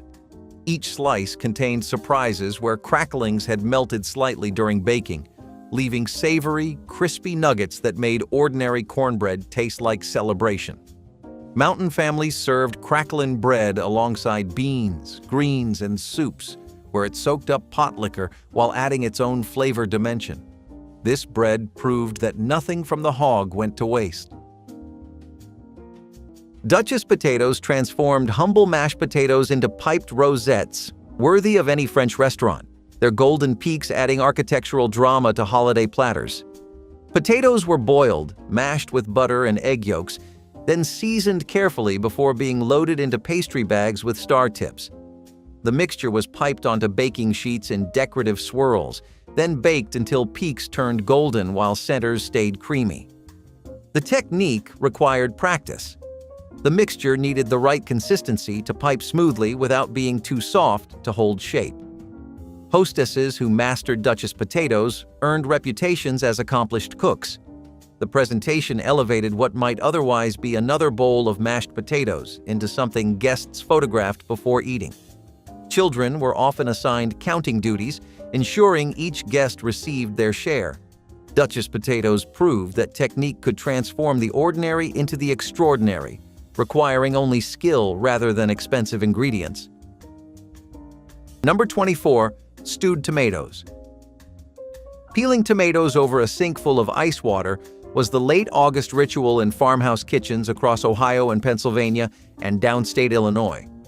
A mother dunked the tomatoes in boiling water for 30 seconds, slipped the skins off with her thumb, and quartered the flesh into a heavy saucepan. Sugar went in, a tablespoon of butter, a piece of torn stale bread to soak up the juice and thicken the pot. The pan simmered for an hour while she did the laundry. Stewed tomatoes came to the table in a small glass bowl, sweet and savory at once, the smell of the kitchen for the rest of the afternoon. A jar of stewed tomatoes on the pantry shelf in January meant the August garden was still feeding the family.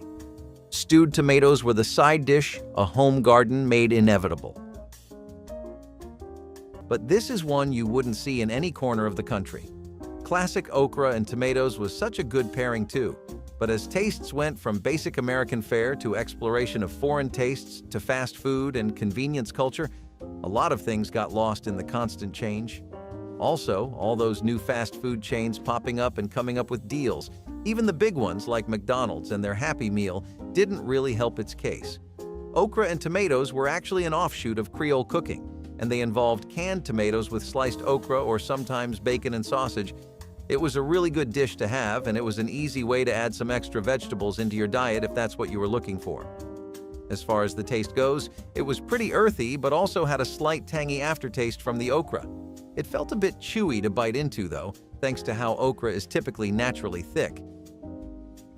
Marinated mushrooms became a hit during the 1970s, an era when bold flavors and clever make-ahead recipes were celebrated. Small button mushrooms were quickly blanched, then bathed in a marinade of vinegar, garlic, olive oil, and herbs until they soaked up every drop of tangy flavor. Served chilled, they appeared glossy and elegant, standing out on buffet tables, picnic spreads, and cocktail trays. They carried a touch of Mediterranean influence, which at the time felt fashionable and sophisticated, yet the ingredients were inexpensive and accessible. Housewives liked them because they could be made in advance, leaving time for other dishes, and they kept well in jars or bowls until serving.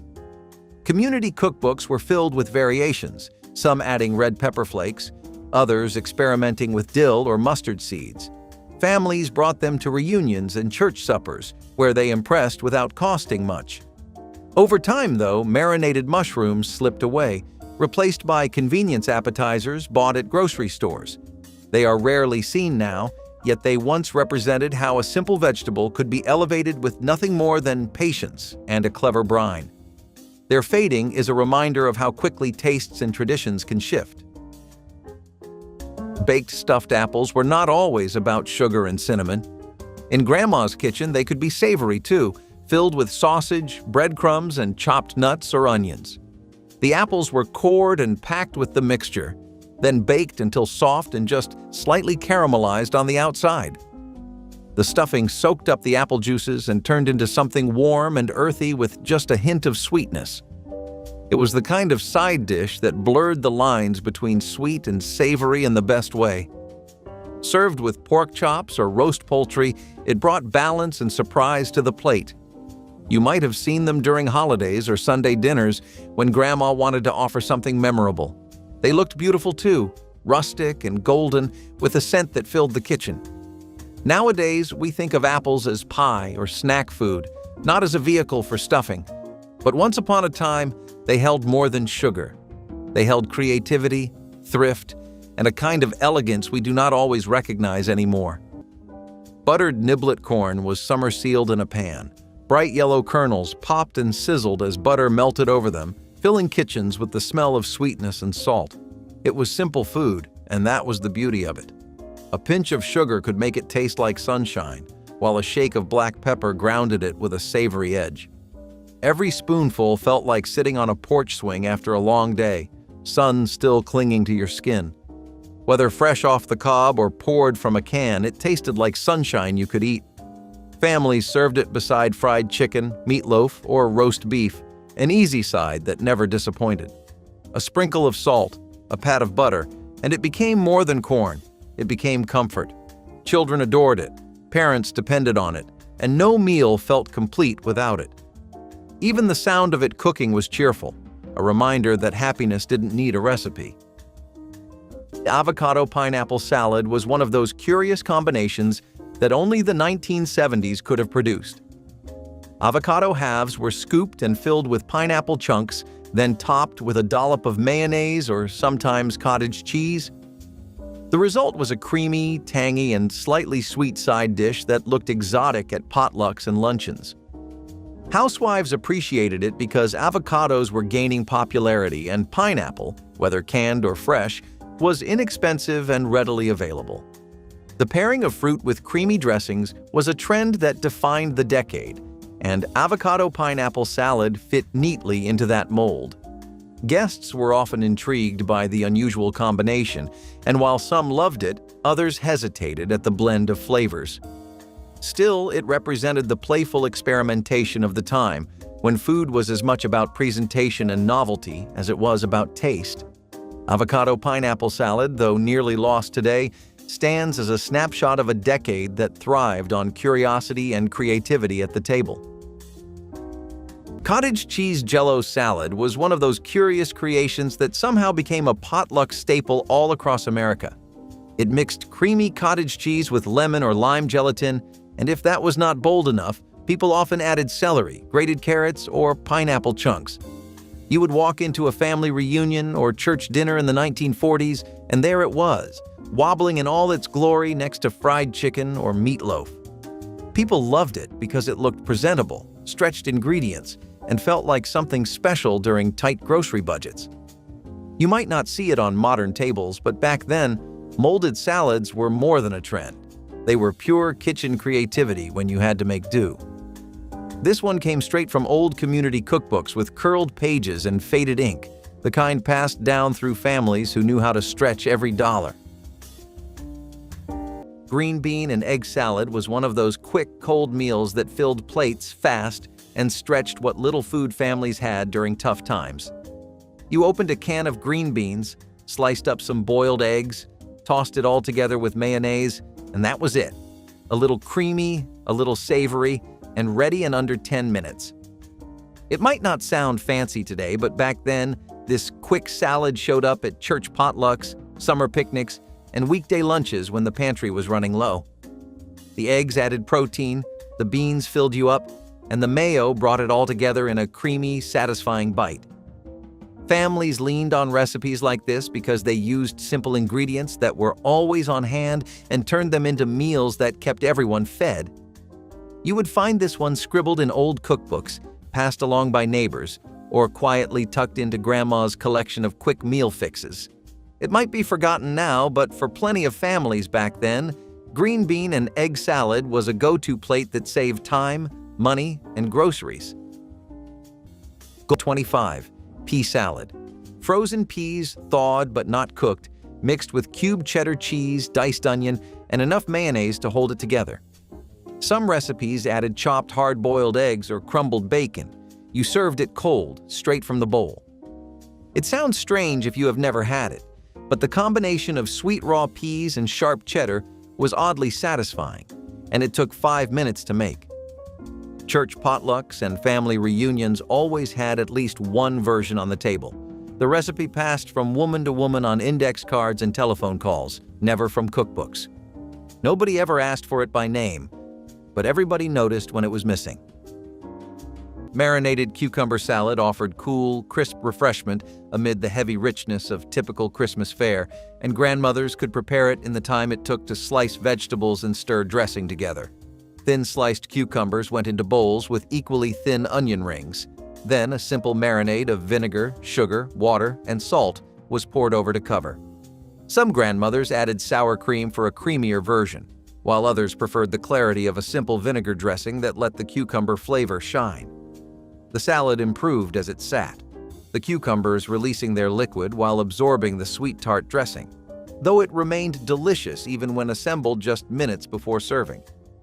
Dill was the traditional herb addition, its feathery fronds both flavoring the salad and making it look like something from a fancy restaurant. Marinated cucumber salad reminded everyone that not every dish needed to be rich and heavy to earn its place on the holiday table. Cornmeal dumplings floated in pots of soup beans and greens across Appalachia, providing starch and substance that turned side dishes into complete meals. The dumplings were made from cornmeal mixed with just enough flour to hold them together, bound with an egg and enough milk or pot liquor to form a thick batter dropped by spoonfuls into simmering liquid. As they cooked, the dumplings puffed slightly and absorbed the flavors surrounding them, becoming tender and almost creamy inside while maintaining their shape. Unlike fluffy biscuit dumplings, cornmeal versions were denser and more satisfying, with a slightly gritty texture that mountain families preferred. Mothers dropped them into pots of pinto beans during the last 20 minutes of cooking, stretching a pot of beans to feed additional mouths. Children learned to count dumplings and negotiate for extras, understanding even young that these golden spheres were something special. This was poverty cooking elevated to comfort food. Creamed celery was the sophisticated cousin of other creamed vegetables, turning the overlooked stalk into something worthy of fine china and silver spoons. Cooks sliced celery on the diagonal and simmered it until tender, then folded it into rich white sauce enriched with cream and butter. Seasonings were delicate: white pepper, a touch of nutmeg, perhaps parsley for color. The celery retained gentle crunch even in the sauce, providing textural interest other creamed vegetables lacked. This was a dish for formal dinners and holiday gatherings, its mild elegance complementing rather than competing with richer offerings. Pale green and white colors added sophistication to tables heavy with browns. Some cooks topped creamed celery with toasted almonds, creating a gratin that bordered on indulgent. The dish required fresh celery at its crispest, making winter holidays the perfect occasion. Creamed celery has virtually disappeared from modern menus, a casualty of changing tastes that forgot how refined simple vegetables could become. Number 27. Buttered lima beans. The smell of butter melting in a saucepan over a low flame was the start of 1,000 weeknight dinners. A box of bird's eye baby limas went in frozen, half a stick of butter, a teaspoon of salt, a grind of pepper. 10 minutes later, the limas were on the plate next to fish sticks or sliced ham, glossy and pale green and soft. Children who hated lima beans at school would eat them at home because their mother had not boiled them into gray paste. The trick was butter and not too much water. Bird's Eye sold the boxes from the freezer case of every A&P and Kroger and Safeway, and a mother could buy 3 for 45 cents. Buttered limas were the side frozen food made easy. I'm betting you've never heard of orzo salad or pasta before. It's tossed with an entire roster of vegetables, so if you ever want to get your health up in, like, a matter of days, start making this religiously. Here, you got everything, and I mean everything. Just like baked 7 beans had almost any kind of bean you could name. That's common for dishes that were conceived or ones that became trendy during the 1970s. That decade was prolific if nothing else, and a lot of it was because it was considered one of the flashiest times for America as a country, not just in music, but in every regard. Orzo salad tries its hand at shaking things up by first making use of a variety of greens like tomatoes, cucumbers, red onions, basil, parsley, and bell peppers. It rounds things off with feta cheese or balls of mozzarella that are maybe a bit bigger than your fingertips, but that can be adjusted according to your preference. It's a surprisingly light dish, and it has a lovely cheesy taste and feel to it that makes everything click. Spinach madeleine was one of the most iconic Southern side dishes of the mid-20th century. Fresh or frozen spinach was cooked down and blended with cream, butter, and the famous jalapeno cheese roll that gave it a spicy, tangy flavor. Baked until bubbly, it was creamy, rich, and unlike any other vegetable dish on the table. Families often served it at holidays, where its bold taste made it stand out among casseroles and breads. Spinach madeleine was created in Louisiana and spread quickly through community cookbooks, becoming a treasured recipe of the region. It showed how simple vegetables could be elevated with creativity and a little heat. Though jalapeno cheese roll has disappeared from most grocery stores, the recipe lives on in memory as a clever and flavorful twist on spinach.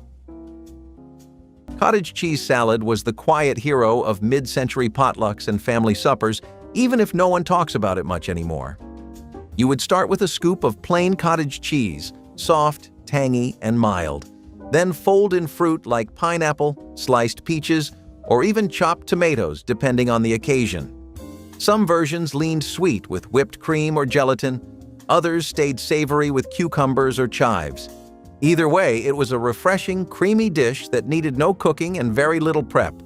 It was served chilled on a lettuce leaf or in a glass bowl, the kind that caught the sunlight just right. It might not have turned heads, but it always got eaten.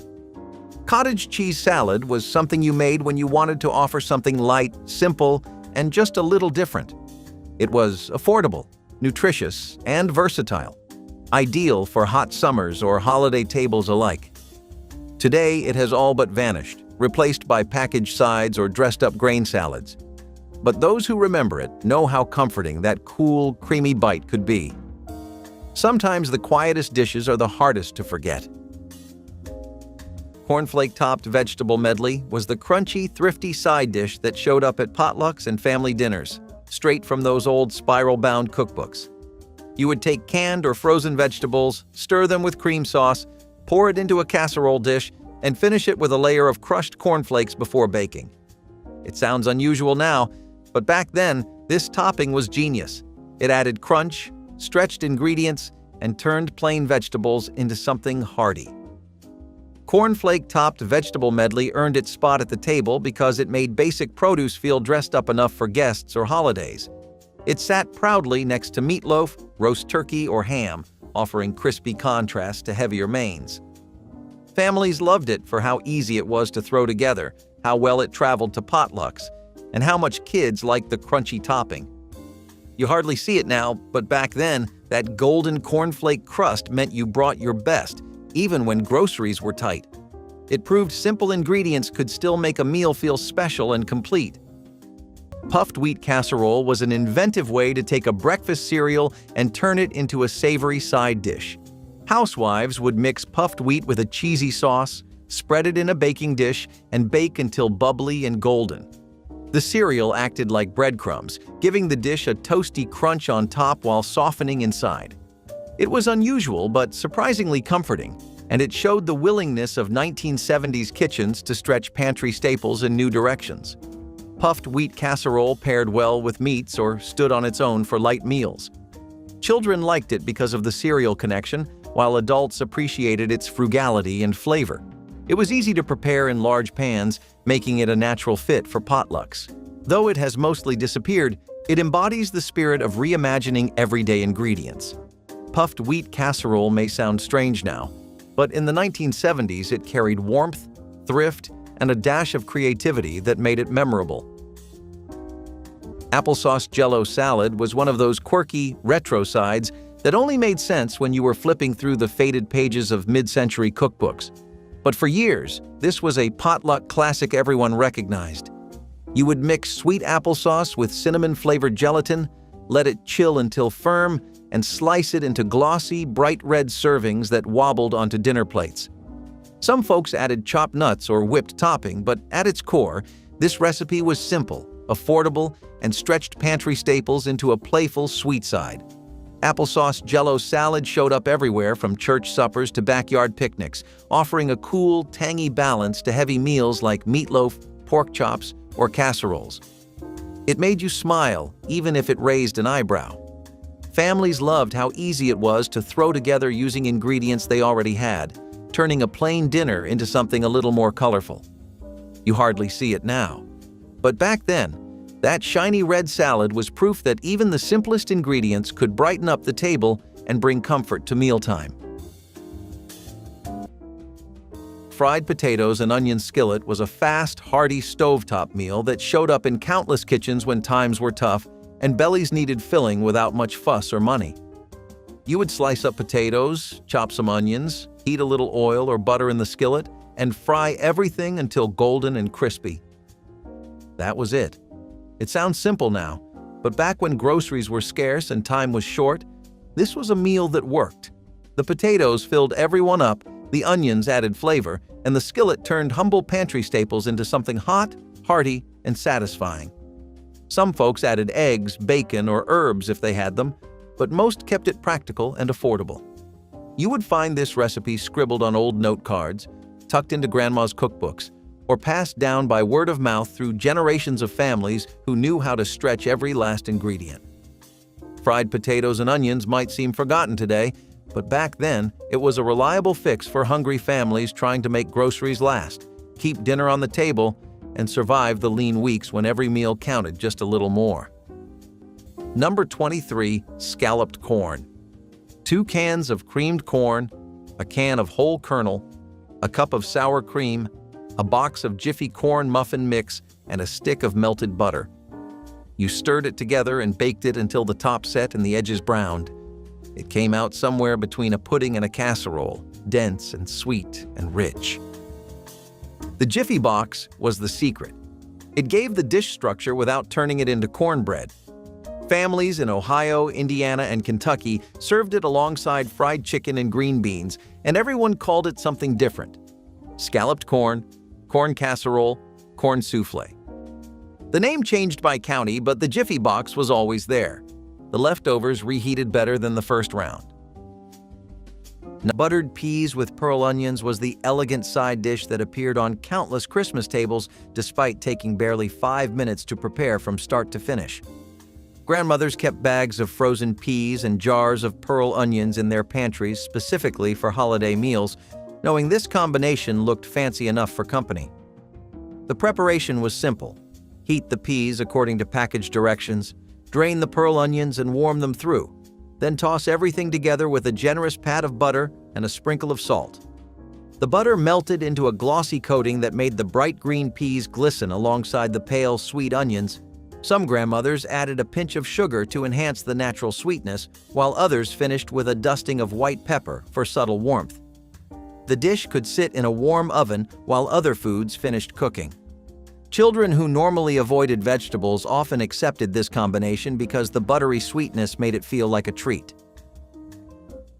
Vinegar coleslaw provided cool, tangy relief alongside heavy summer meals without the richness of mayonnaise that could spoil quickly in kitchens without reliable refrigeration.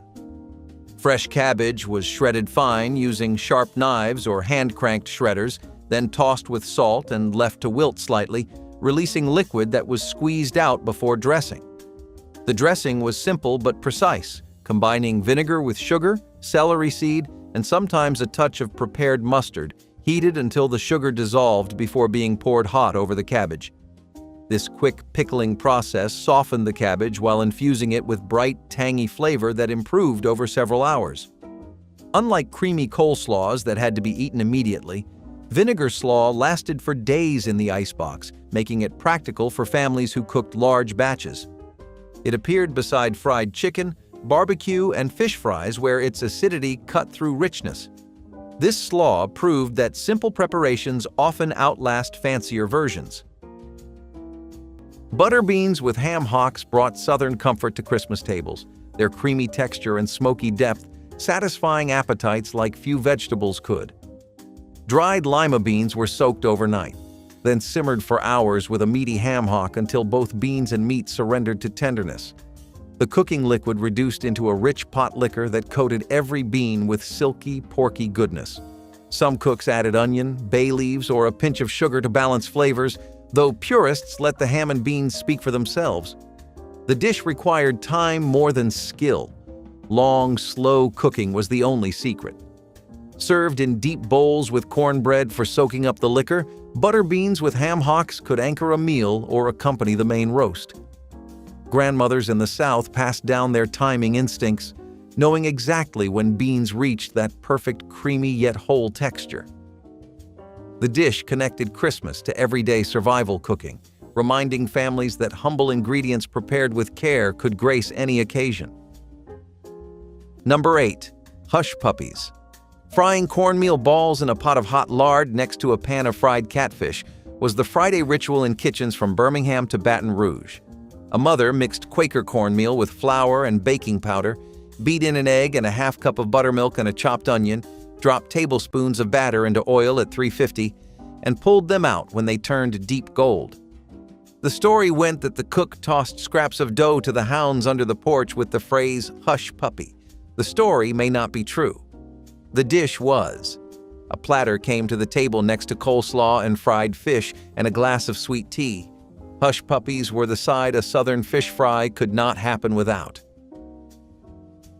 I know some dishes in America's history really take you for a spin, because either they're doing too much or they're just experimental for the sake of it. But this one actually worked more often than not. Pineapple casserole, yeah, I know. Cue the booze for a second.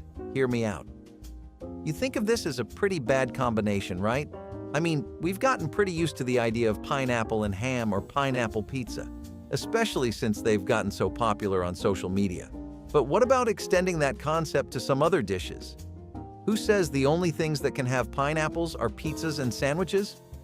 At least, that was the idea behind this dish when people first started trying it around. It got a name for itself by being a really common choice for potlucks, especially in Hawaii, but it was also really beloved in the South because the chilling and refreshing pineapple plus the super sweet and crunchy butter crackers topped with cheese and sugar were a unique mix.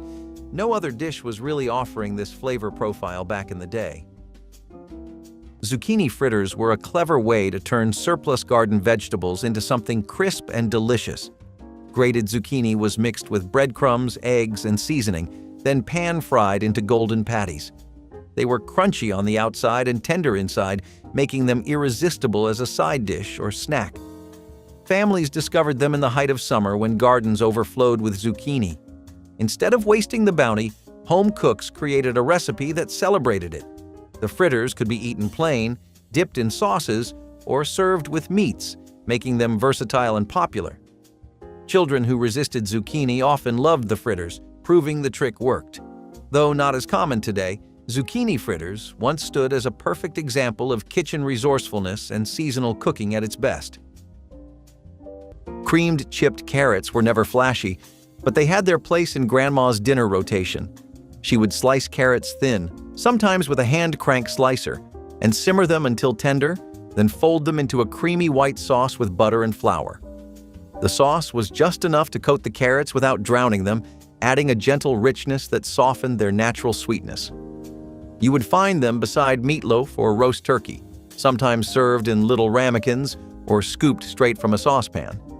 It was a quiet dish, comforting in a way that did not ask for attention. No spices, no tricks, just care, warmth, and the steady flavor of carrots made special. They were easy to prepare, cheap to make, and always familiar. These days, carrots are raw in lunchboxes or roasted with glaze, but the creamed version is nearly forgotten. Yet there was a time when this simple dish brought real joy to the table. It deserves more than silence. Deviled potato salad put a zesty spin on the traditional potato salad by adding a tangy mustard-based dressing that packed a flavorful punch. This vintage recipe took boiled potatoes and tossed them in a dressing made with yellow mustard, mayonnaise, vinegar, and seasonings to create a vibrant and slightly spicy side dish. Betty Crocker Cookbooks celebrated deviled potato salad for its bold taste and easy preparation, making it a favorite at picnics, barbecues, and family gatherings. The mustard gave the creamy salad a lively kick that contrasted nicely with the soft potatoes, adding excitement to a classic comfort food. Often garnished with chopped chives or paprika, this salad brought both color and flavor to the table. It was a dish that pleased crowds by balancing creamy, tangy, and savory elements, all while remaining simple enough for home cooks to prepare in advance. Deviled potato salad remains a nostalgic reminder of inventive takes on beloved American classics. Tomato aspic with shrimp garnish might be the ultimate example of how far gelatin molds could be pushed during the 1970s. Housewives would take tomato juice, mix it with unflavored gelatin, and let it set in ornate molds until it became a firm, jiggling centerpiece. On top of that shimmering red dome, cold shrimp would be arranged in neat patterns, often crowned with parsley for decoration. The dish was tangy, savory, and oddly refreshing, though the texture caught some people off guard. It was served cold as a side or appetizer, sometimes sliced into wedges like a cake. For potlucks and luncheons, tomato aspic stood out on the table because it looked unusual and sophisticated. It was the kind of dish that showed effort and creativity, even if guests approached it with caution. In an era that loved experimentation with molds, this savory gelatin became a conversation starter as much as a food. Though long gone from modern tables, it represents the quirky inventiveness of 1970s kitchens. Rice ring with creamed vegetables was the side you pulled out to impress, even if all you had was rice, peas, and a few carrots. This molded rice dish showed up at luncheons, community suppers, and potlucks from the 1930s to the 60s, proving how fancy rice could look with the right presentation. You cooked seasoned rice, packed it into a bundt or gelatin mold, and once it's set, filled the center with creamy peas, carrots, and maybe mushrooms or green beans if you had them. It was affordable, filling, and looked fancier than it really was. These molded sides were all the rage, straight from vintage cookbooks with curled edges and faded ink. Rice ring with creamed vegetables was a no-nonsense way to stretch pantry staples while making the table look proper. You hardly see it outside old recipe cards now, but back then, it was a thrifty, creative dish that added kitchen pride to any meal. Hot milk cake. Slices with butter were a quick, sweet fix that turned leftover dessert into a satisfying breakfast or afternoon snack with hardly any effort. You sliced up leftover hot milk cake, toasted it gently or warmed it up, and slathered it with butter. That was it. 10 minutes or less, and you had a rich, soft, slightly sweet bite that kept everyone happy when groceries were tight and meals had to stretch. It sounds simple, but back then, this little treat was a kitchen staple, especially in homes that believed nothing should go to waste. The hot milk cake gave it sweetness, the butter added richness, and together they turned leftovers into something new and satisfying. You would find this recipe scribbled in old cookbooks, passed down through generations, or quietly shared between neighbors looking for ways to make every crumb count. It might be forgotten today, but for plenty of families back then, hot milk cake slices with butter were a warm, comforting reminder that even the smallest leftovers could be turned into something worth savoring. 30. Watergate salad. Nobody knows exactly why they called it Watergate, but every church basement in 1975 had a bowl of it. You mixed a box of pistachio pudding into a tub of Cool Whip, folded in canned crushed pineapple and a handful of miniature marshmallows, and put it in the refrigerator until it set. Some people threw in chopped pecans. The color was a pale green that did not exist anywhere in nature, and kids either loved it or refused to touch it. It was not a salad by any honest definition, but that is what everybody called it. You brought it to potlucks, barbecues, and holiday dinners, and the bowl always came home empty. Pistachio pudding mix still costs about $2, but nobody thinks to make it anymore. Number 20. Three-bean salad was the make-ahead side dish that grandmothers stirred together from canned beans and a tangy dressing that improved with time in the refrigerator. Green beans, wax beans, and kidney beans were drained and combined with sliced onion rings, then dressed with a mixture of oil, vinegar, sugar, and seasonings. The salad needed to marinate for at least an hour, but could sit for days, the beans absorbing the sweet-sour dressing while retaining their firmness. Its colors, green, pale yellow, and deep red, looked festive on holiday tables without any special arrangement. Some grandmothers added diced celery or green pepper for extra crunch, while others kept to the classic three-bean formula that gave the dish its name. Three-bean salad traveled well to potlucks and kept perfectly on buffet tables, making it the reliable choice for cooks who needed something they could prepare well in advance. Fried okra transformed a vegetable that many outsiders found slimy into crispy, golden nuggets that disappeared from plates before anything else at summer suppers. Fresh okra was sliced into rounds about half an inch thick, then tossed in buttermilk before being dredged in seasoned cornmeal that clung to every surface. The coated pieces were fried in hot lard or bacon grease in cast iron skillets, turned carefully until each piece developed a crunchy golden shell while the inside became tender. The key was high heat and not crowding the pan, lessons passed from mother to daughter across generations. Fried okra appeared at family reunions, church suppers, and everyday meals throughout summer when gardens produced more okra than families could eat fresh. Children who claimed to hate vegetables would devour fried okra without complaint, the cornmeal coating and crispy texture disguising what lay beneath. This dish proved that proper technique could transform any ingredient into something loved. Mint peas with butter were the bright green accent that added freshness to plates heavy with brown meats and beige starches. Frozen peas were cooked briefly, then tossed with butter and mint that transformed them from ordinary vegetable to something almost sophisticated. The mint provided unexpected brightness, its cool flavor cutting through rich gravies and heavy casseroles. The peas remained vibrant green, their color adding visual appeal to plates that desperately needed something fresh. Children who normally avoided vegetables often accepted mint peas, the familiar sweetness enhanced rather than masked by the herb. Some cooks added cream or lemon, though purists insisted butter and mint were sufficient. The dish required almost no effort, a few minutes of cooking and tossing, yet contributed significantly to the overall meal. Mint peas with butter represented the simple wisdom that sometimes vegetables need only gentle treatment to shine alongside more elaborate preparations. Number 1. Mashed potatoes with gravy. Russet potatoes rolled in a colander after a long boil were the first step of the dish that finished half the dinners in America in the 1960s.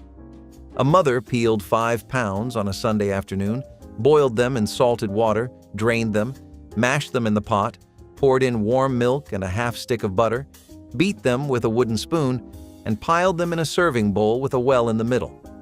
The gravy came from the pan drippings of the roast in the oven, thickened with flour, salted hard. The mother poured the gravy into the well. The children dug in. The bowl emptied first. Number 1 on this list anchored Sunday dinner from Maine to Monterey, and not one mother needed a recipe card to make it. The hands knew, the pan knew, the kitchen knew. Mashed potatoes with gravy were the side the whole country pulled out of memory at the same hour.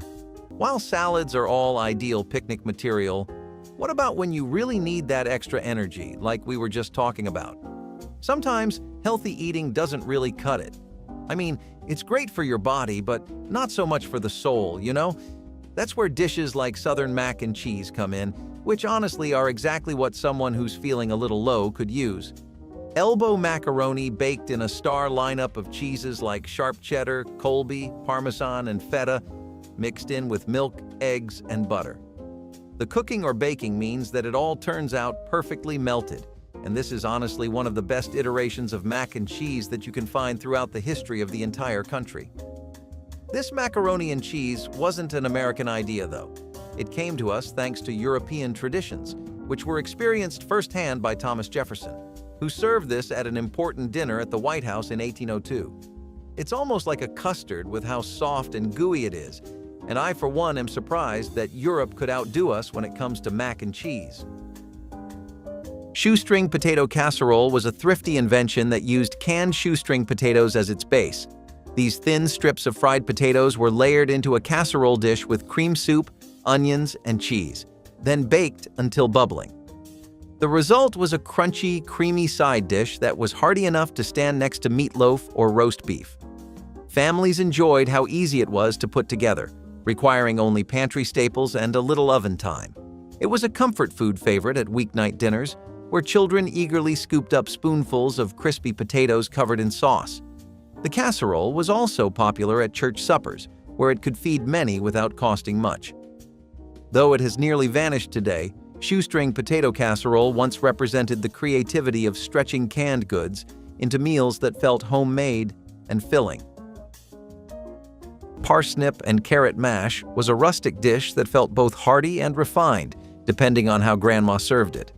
She would boil peeled carrots and parsnips until soft, then mash them with butter, salt, and just a dash of cream or broth. The result was a golden mash with a hint of sweetness and a whisper of spice, thanks to the natural flavors of the vegetables. It was lighter than mashed potatoes, but still deeply satisfying. Often served alongside roast chicken or pork, it brought color and comfort to the table. Parsnips had a stronger flavor than carrots, so Grandma would sometimes tone it down with a bit of apple or potato if she had it. The mash was served hot, usually with a pat of butter melting into the top, and it filled the kitchen with a rich, earthy smell. These days, most people skip parsnips altogether, or never think to mash them. But this was a dish that stretched garden roots into something nourishing and beautiful. It was humble food made with care, and that made all the difference. Parsley potatoes were proof that simplicity never goes out of style. Baby potatoes, tender from boiling, glistened with melted butter and a sprinkle of fresh herbs. Nothing fancy, just warmth dressed up in green. This dish spoke softly, the way comfort does when it knows its place. It didn't need to impress. It just needed to be there beside the roast or the fish, completing the meal like an old friend. In the 1950s, parsley was the garnish that meant care, a small luxury that said you had done things properly. These potatoes carried that pride with quiet grace.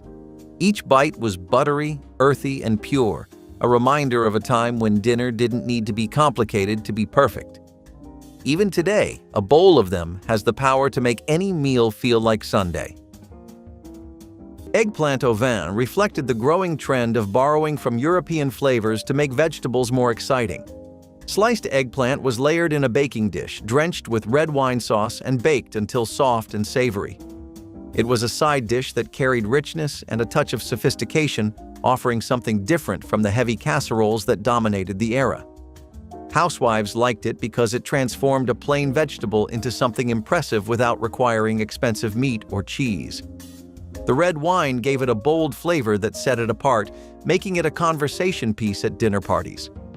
Eggplant au vin was often paired with roasted chicken or beef, but it was strong enough to hold its own as a main for lighter meals. Though eggplant was not always a favorite among children, the sauce made it more approachable for adults.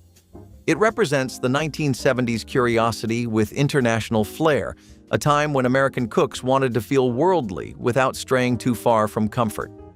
Eggplant au vin is rarely seen today, but it once carried quiet elegance into everyday kitchens.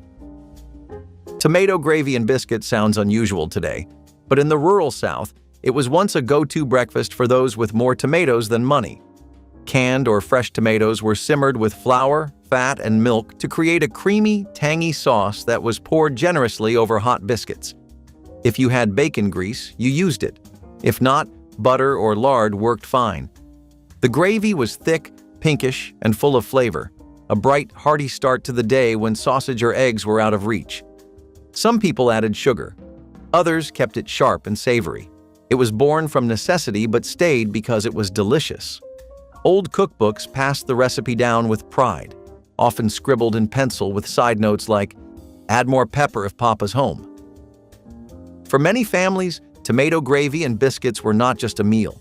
They were the taste of early mornings on a porch swing, of hot kitchens and clattering pans. It filled you up and left just enough for leftovers at lunch. And while it has nearly disappeared from modern menus, those who remember it know, few things stick to your ribs, or your memory, like tomato gravy made from scratch. Cold asparagus with mayo dressing was once a springtime side dish that celebrated the short but abundant asparagus season. Spears were boiled until tender, chilled, and arranged neatly on plates with a spoonful of mayonnaise or sometimes a mustard dressing. The dish was simple but elegant, appearing at Easter dinners, luncheons, and family gatherings. Housewives valued it for its presentation, since the bright green stalks looked festive and fresh. It was also practical, because it could be prepared ahead of time and served cold, freeing up time for main dishes. Children often resisted asparagus, but the creamy dressing made it easier to swallow. Cold asparagus represented an era when vegetables were served plainly, highlighting their natural flavor rather than disguising them. As canned and frozen vegetables took over, dishes like this fell out of style, replaced by heavier casseroles and convenient sides. Once a sign of seasonal eating, cold asparagus with mayo dressing is now largely forgotten, remembered only in vintage cookbooks and family traditions. 27. Harvard beets. Sliced beets simmered in a sauce of sugar, vinegar, cornstarch, and butter until the whole thing turned glossy and deep red. Nobody agrees on why they are called Harvard. One story says the color matched the school's crimson. Another says a restaurant near the campus served them first. The combination of sweet and sour with that earthy beet flavor was something people either craved or could not stand. Your grandmother probably made them from beets she canned herself in August. The jars sat in the cellar all winter and came out for Sunday dinner. You could buy canned Harvard beets at the store through the 1980s, but the shelf space slowly shrank. Most people under 50 have never tasted them. Cranberry sauce from a can was the shortcut that grandmothers elevated with simple additions that made it taste homemade without requiring hours of simmering fresh berries. The jellied sauce slid from its can in a perfect cylinder, then was sliced into rounds or broken up with a fork depending on family preference. A splash of orange juice, some grated orange zest, and a pinch of cinnamon stirred in transformed the canned sauce into something that tasted like it came from a farmhouse kitchen. Some grandmothers added chopped walnuts or pecans for crunch, while others folded in diced apples or pears for texture and freshness. The enhanced sauce could be served immediately or chilled to firm up slightly, either way presenting beautifully in cut glass dishes. Grandmothers understood that shortcuts weren't shameful when the results were delicious, and the time saved could be spent with family. Wilted lettuce salad transformed fresh garden greens into something warm and tangy during spring months across Appalachia. Mountain families gathered tender leaf lettuce from backyard gardens in cool morning hours before the sun wilted the delicate leaves naturally. The magic happened in a cast iron skillet, where thick sliced bacon was fried until crispy, then removed while the hot drippings remained sizzling. Vinegar, sugar, and water were added to the bubbling fat, creating a dressing that hissed and steamed. This hot mixture was poured immediately over fresh lettuce, causing leaves to soften and glisten while absorbing smoky, tangy flavors. Bacon crumbles were scattered on top along with sliced green onions and sometimes a chopped, hard-boiled egg. The dish had to be eaten immediately while still warm, making it a communal experience where families gathered quickly around the table. This was spring captured in a bowl, proof that mountain gardens provided luxury when treated with skill. Frozen fruit salad was the jewel of holiday buffets, its pastel sweetness providing cool contrast to hot, savory dishes crowding Christmas tables. Cream cheese was whipped with mayonnaise until smooth, then folded together with whipped cream, canned fruit cocktail, maraschino cherries, and miniature marshmallows. Some versions added crushed pineapple or mandarin oranges for extra fruit presence. The mixture was poured into loaf pans and frozen solid, then sliced into pink-tinged rounds that held their shape beautifully on lettuce-lined platters. The texture was unlike anything else on the table. Frozen yet creamy, sweet yet tangy from the cream cheese base. Children adored it, begging for extra slices, while adults appreciated how it could be made weeks in advance. The salad straddled categories, appearing sometimes with sides and sometimes with desserts. Frozen fruit salad represented the 1970s love of make-ahead entertaining, proving that planning could produce something genuinely delightful. Number 11. Sweet potato casserole. Brown sugar bubbling under a top layer of miniature marshmallows was the smell of Thanksgiving afternoon. A mother in a Charleston bungalow or a Memphis ranch house would drain 2 cans of Bruce's yams, mash them with brown sugar and butter and a splash of orange juice, spread the mash in a baking dish, top the whole thing with a bag of Kraft mini marshmallows, and slide the dish under the broiler. The marshmallows browned, the corners caramelized. The casserole came out steaming and sweet and ridiculous and beloved. Children ate it like dessert. The dish was officially a side next to the turkey, but everybody knew it was a sugar bomb. Sweet potato casserole was the side a Southern Thanksgiving table refused to give up. American rice pilaf is traditionally made with some long-grain rice and thin noodles like vermicelli or orzo. The broth is made with vegetables and chicken, and the seasonings are pretty basic, but people did use allspice pretty often. It's a really aromatic dish, and it has a lot of buttery undertones thanks to the fat that they use in the cooking. The rice also turns out really fluffy, but it absorbs some of the sweetness of the noodles. This is one of those dishes that again got to us from other countries and distant shores, but when it did touch American soil, it was here to stay. This time, you can thank Middle Eastern and Mediterranean traditions, especially Armenians, for bringing this dish and making it as popular as it is. It's long been an accompaniment, but when it started getting into its glory days, it was even made as a main dish, though then people would use more spices to provide an edge in terms of flavor. If you talk about it as a side, though, it works amazing with stews and curries. For those of you who watch Studio Ghibli films, think about the plates of curry and rice you see sometimes being cooked up in them.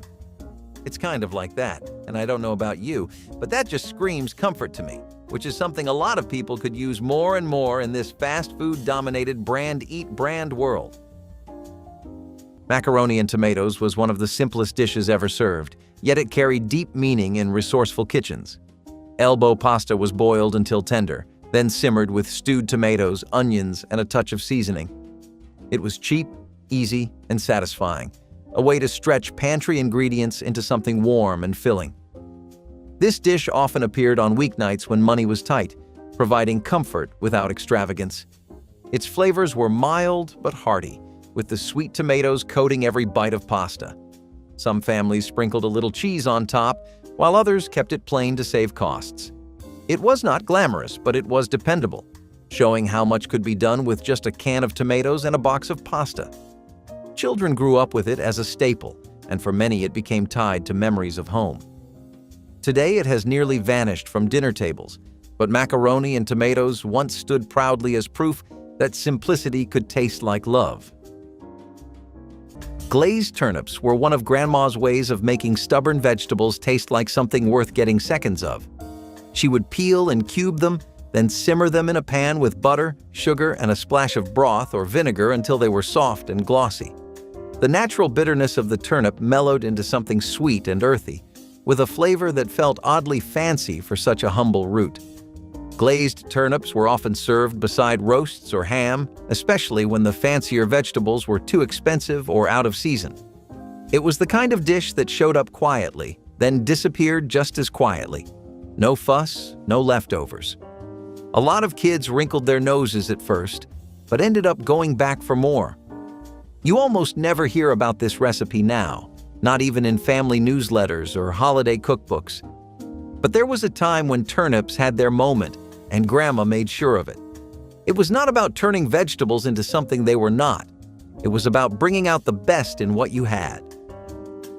Molded shrimp salad was the grand finale of the gelatin craze. The ocean met the mold, and the result was unforgettable. Chopped shrimp, celery, and pimentos folded into pink-tinted gelatin made with tomato or mayonnaise. Yes, you heard that right. It sounds outrageous now, but at the time it was considered glamorous, even modern. The seafood twist made it fancy, the kind of dish you brought to impress your guests. People admired it before they tasted it, sometimes wisely. But it captured a certain spirit, the belief that innovation and good taste were the same thing. This was America in full mid-century bloom, fearless and experimental in the kitchen. Housewives saw it as proof that they could create restaurant-worthy dishes from everyday ingredients. Sure, it was strange, but it was also bold. And that might be why it still fascinates us today. Not because it was delicious, but because it reminds us of a time when creativity, not caution, ruled the dinner table. Prune whip mold was a dessert-like side dish that found its way onto many 1970s tables. Prunes were stewed until soft, whipped into a light puree, and folded with gelatin and whipped cream. The mixture was poured into molds and chilled until it set, creating a delicate, airy texture. The flavor was sweet yet mild, offering a way to enjoy fruit in a new and interesting form. It was often served in slices or scoops, sometimes topped with extra cream or nuts. Housewives relied on prune whip mold because it was easy to prepare, inexpensive, and could be made ahead of time for gatherings.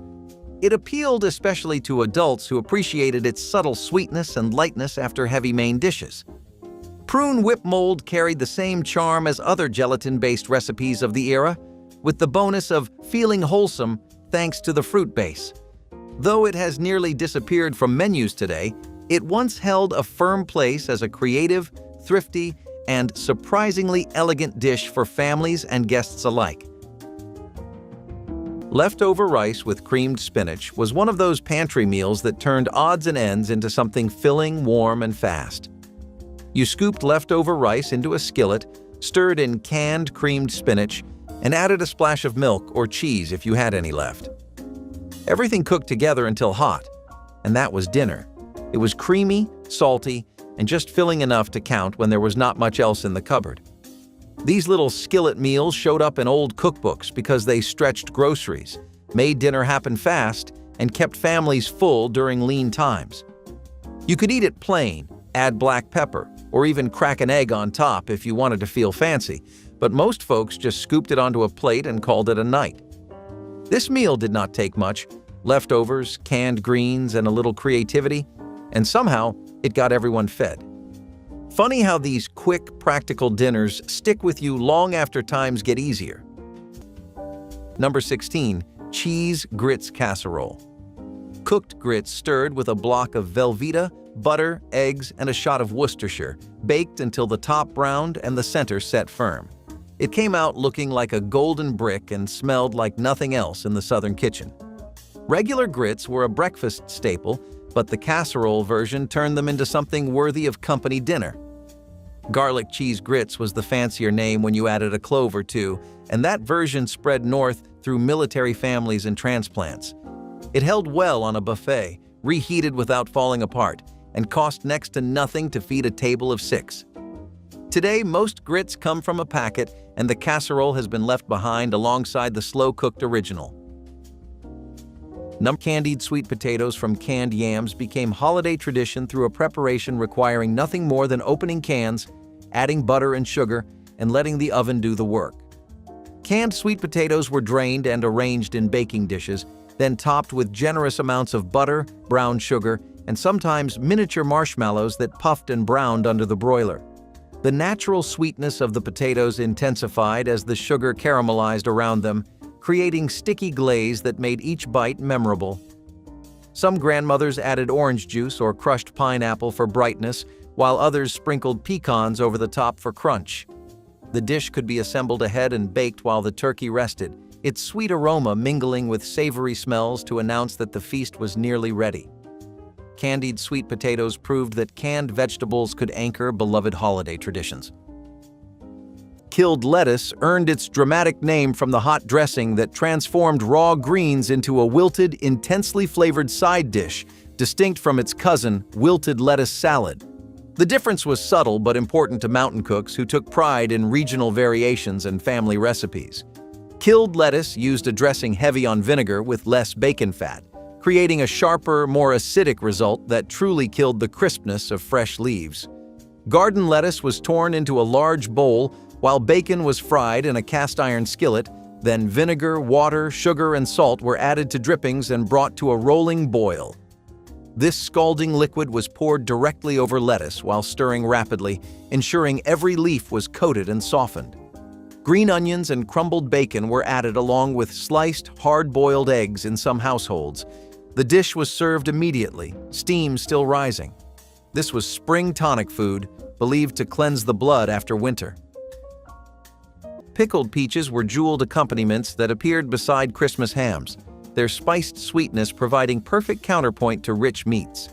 Canned peach halves were simmered in syrup infused with whole cloves, cinnamon sticks, and apple cider vinegar until they absorbed warm spices completely. The peaches emerged tender and glossy, their golden flesh tinged with amber from the spiced brine. Packed into jars, they could be preserved for months, ready to grace holiday tables whenever needed. Each peach half was studded with whole cloves, making them look almost decorative, edible ornaments for the dinner plate. The flavor was complex, simultaneously sweet, tart, and warmly spiced in ways that elevated simple sliced ham. Grandmothers often made these in late summer when fresh peaches were cheap, though canned versions worked nearly as well. Pickled peaches represented the tradition of putting up preserves, ensuring summer's sweetness could brighten even the darkest winter meals. Number 30. Skillet corn. Cooking sweet corn in a hot pan was the side a mother started after she put the meatloaf in the oven. The corn came off the cob in summer and out of a can the other 10 months. Butter went in first, then the corn, then sugar and salt and pepper. Some mothers added a splash of cream at the end. Some added bacon drippings from the coffee can on the stove. The whole thing took 5 minutes. It was Iowa corn in July and niblets in February, and the difference mattered less than the clock. A working mother in a Cedar Rapids suburb could put skillet corn on the table while she finished pork chops, and nobody asked for a recipe. The pan was the recipe. Skillet corn proved a hot pan, and a little butter could solve almost any vegetable. Baked 7 beans are a casserole dish that actually does stay very true to the name. They use about 7 different types of beans, and all of that comes together for one massively satisfying combination of flavors. Basically, if you're a big bean fan, then this dish is nirvana to you. It was widely considered to be the peak of what baked bean dishes could be back then, and for good reason too. Kidney beans, navy beans, butter beans, black, lima, and pinto beans. They had literally almost every kind. The beans would then be mixed with ketchup, brown sugar, mustard, bacon, and another heavy hitter of the 20th century, molasses. Sweet and smoky, slightly tangy, each bean had its own texture and incredible flavor. It was a dish that more than anything else would fill you up to the brim though, which is why it was so popular for grandmas to make it as a family dish that could feed everybody and still have leftovers. Strangely enough, though this sounds like a really old classic, it only came into existence around the 1970s when people started pushing for more creativity in their food, and as you can see, Whoever came up with this definitely understood the assignment. Green bean almondine was once seen as the height of elegance, a dish borrowed from French kitchens but embraced wholeheartedly by American cooks during the mid-20th century. Fresh green beans were blanched until tender and then sautéed gently in butter until glossy and fragrant. Toasted almonds were sprinkled on top, giving each bite a crunch that made the humble beans feel like something special. Housewives loved how quickly it came together, yet how impressive it looked when served at Sunday dinners, weddings, or neighborhood dinner parties. It was a recipe that made vegetables seem glamorous, proving that with a little care, even the simplest produce could shine. Community cookbooks proudly included it, often underlined with notes about how fancy it appeared on a plate. Over the years, though, canned green beans and heavy casseroles took its place at most family tables. The refined almondine slipped into obscurity, remembered mostly by those who once admired its elegance. Yet, in its prime, it represented a moment when home cooking reached for a bit of European sophistication, and it taught families that vegetables could deserve the same spotlight as meats or desserts. Creamed pearl tapioca was a dish that confused most people the first time they saw it, but it had a quiet charm that stuck. Grandma would cook the tiny pearls slowly until they turned translucent and soft, then fold them into a thick, savory base with cheese, onions, or even bits of ham or mushrooms. It was like a casserole crossed with a pudding. Strange, but comforting. The texture was warm and creamy, with a soft bite that held everything together. You would not find it on many dinner tables today, but back then, it was a way to stretch ingredients and use up pantry staples in unexpected ways. It was often baked until the top turned golden and set, then scooped onto the plate beside a roast or served in ramekins for something a little more refined. It had a richness that felt out of place for how inexpensive it was to make. Most people remember tapioca as a sweet dessert, but this version belonged to the savory world, and it was a world all its own. Mock crab salad was the thrifty answer for families who wanted the sophistication of seafood without paying seafood prices. The recipe appeared often in budget cookbooks, calling for shredded vegetables like cabbage or zucchini mixed with mayonnaise and seasoning to mimic the look and texture of crab. A splash of vinegar or lemon juice added tang, while paprika or celery seed provided color and flavor. Served chilled, it was spooned onto lettuce leaves or stuffed into tomatoes, making it look fancier than it really was. Housewives loved it because it gave the illusion of serving something indulgent while costing only pennies. It worked well as a potluck dish since it could be prepared in large batches and kept cool until serving time. For families, it was a playful way to bring variety to the table when fish was out of reach. Though it has mostly disappeared today, mock crab salad captures the spirit of resourceful 1970s cooking, where appearance and ingenuity counted for just as much as actual ingredients. Cold noodle salad with sesame seeds reflected the gradual influence of Asian flavors entering American kitchens in the 1970s. Thin noodles were boiled, chilled, and tossed with sesame seeds, soy sauce, and sometimes sliced scallions. The dish was served cold, offering a refreshing break from heavier casseroles. It was easy to prepare in large batches, making it perfect for potlucks and picnics. For many families, it was their first taste of international cuisine adapted to suit local preferences. Sesame seeds added nuttiness and crunch, while the soy sauce provided a salty depth that was new to many palates. Housewives appreciated its novelty and lightness, especially during the warmer months.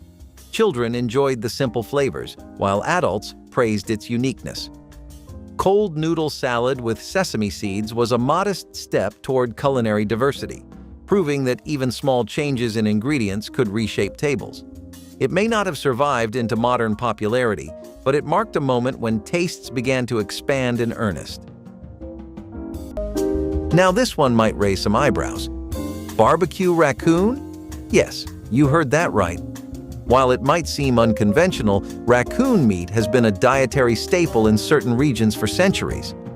Barbecue raccoon might sound like something out of a wild adventure, but it was once a popular choice in rural barbecues. Raccoon, often considered a pest in urban areas, is actually a lean and flavorful game meat. It's packed with protein and low in fat, making it a healthy option when prepared correctly.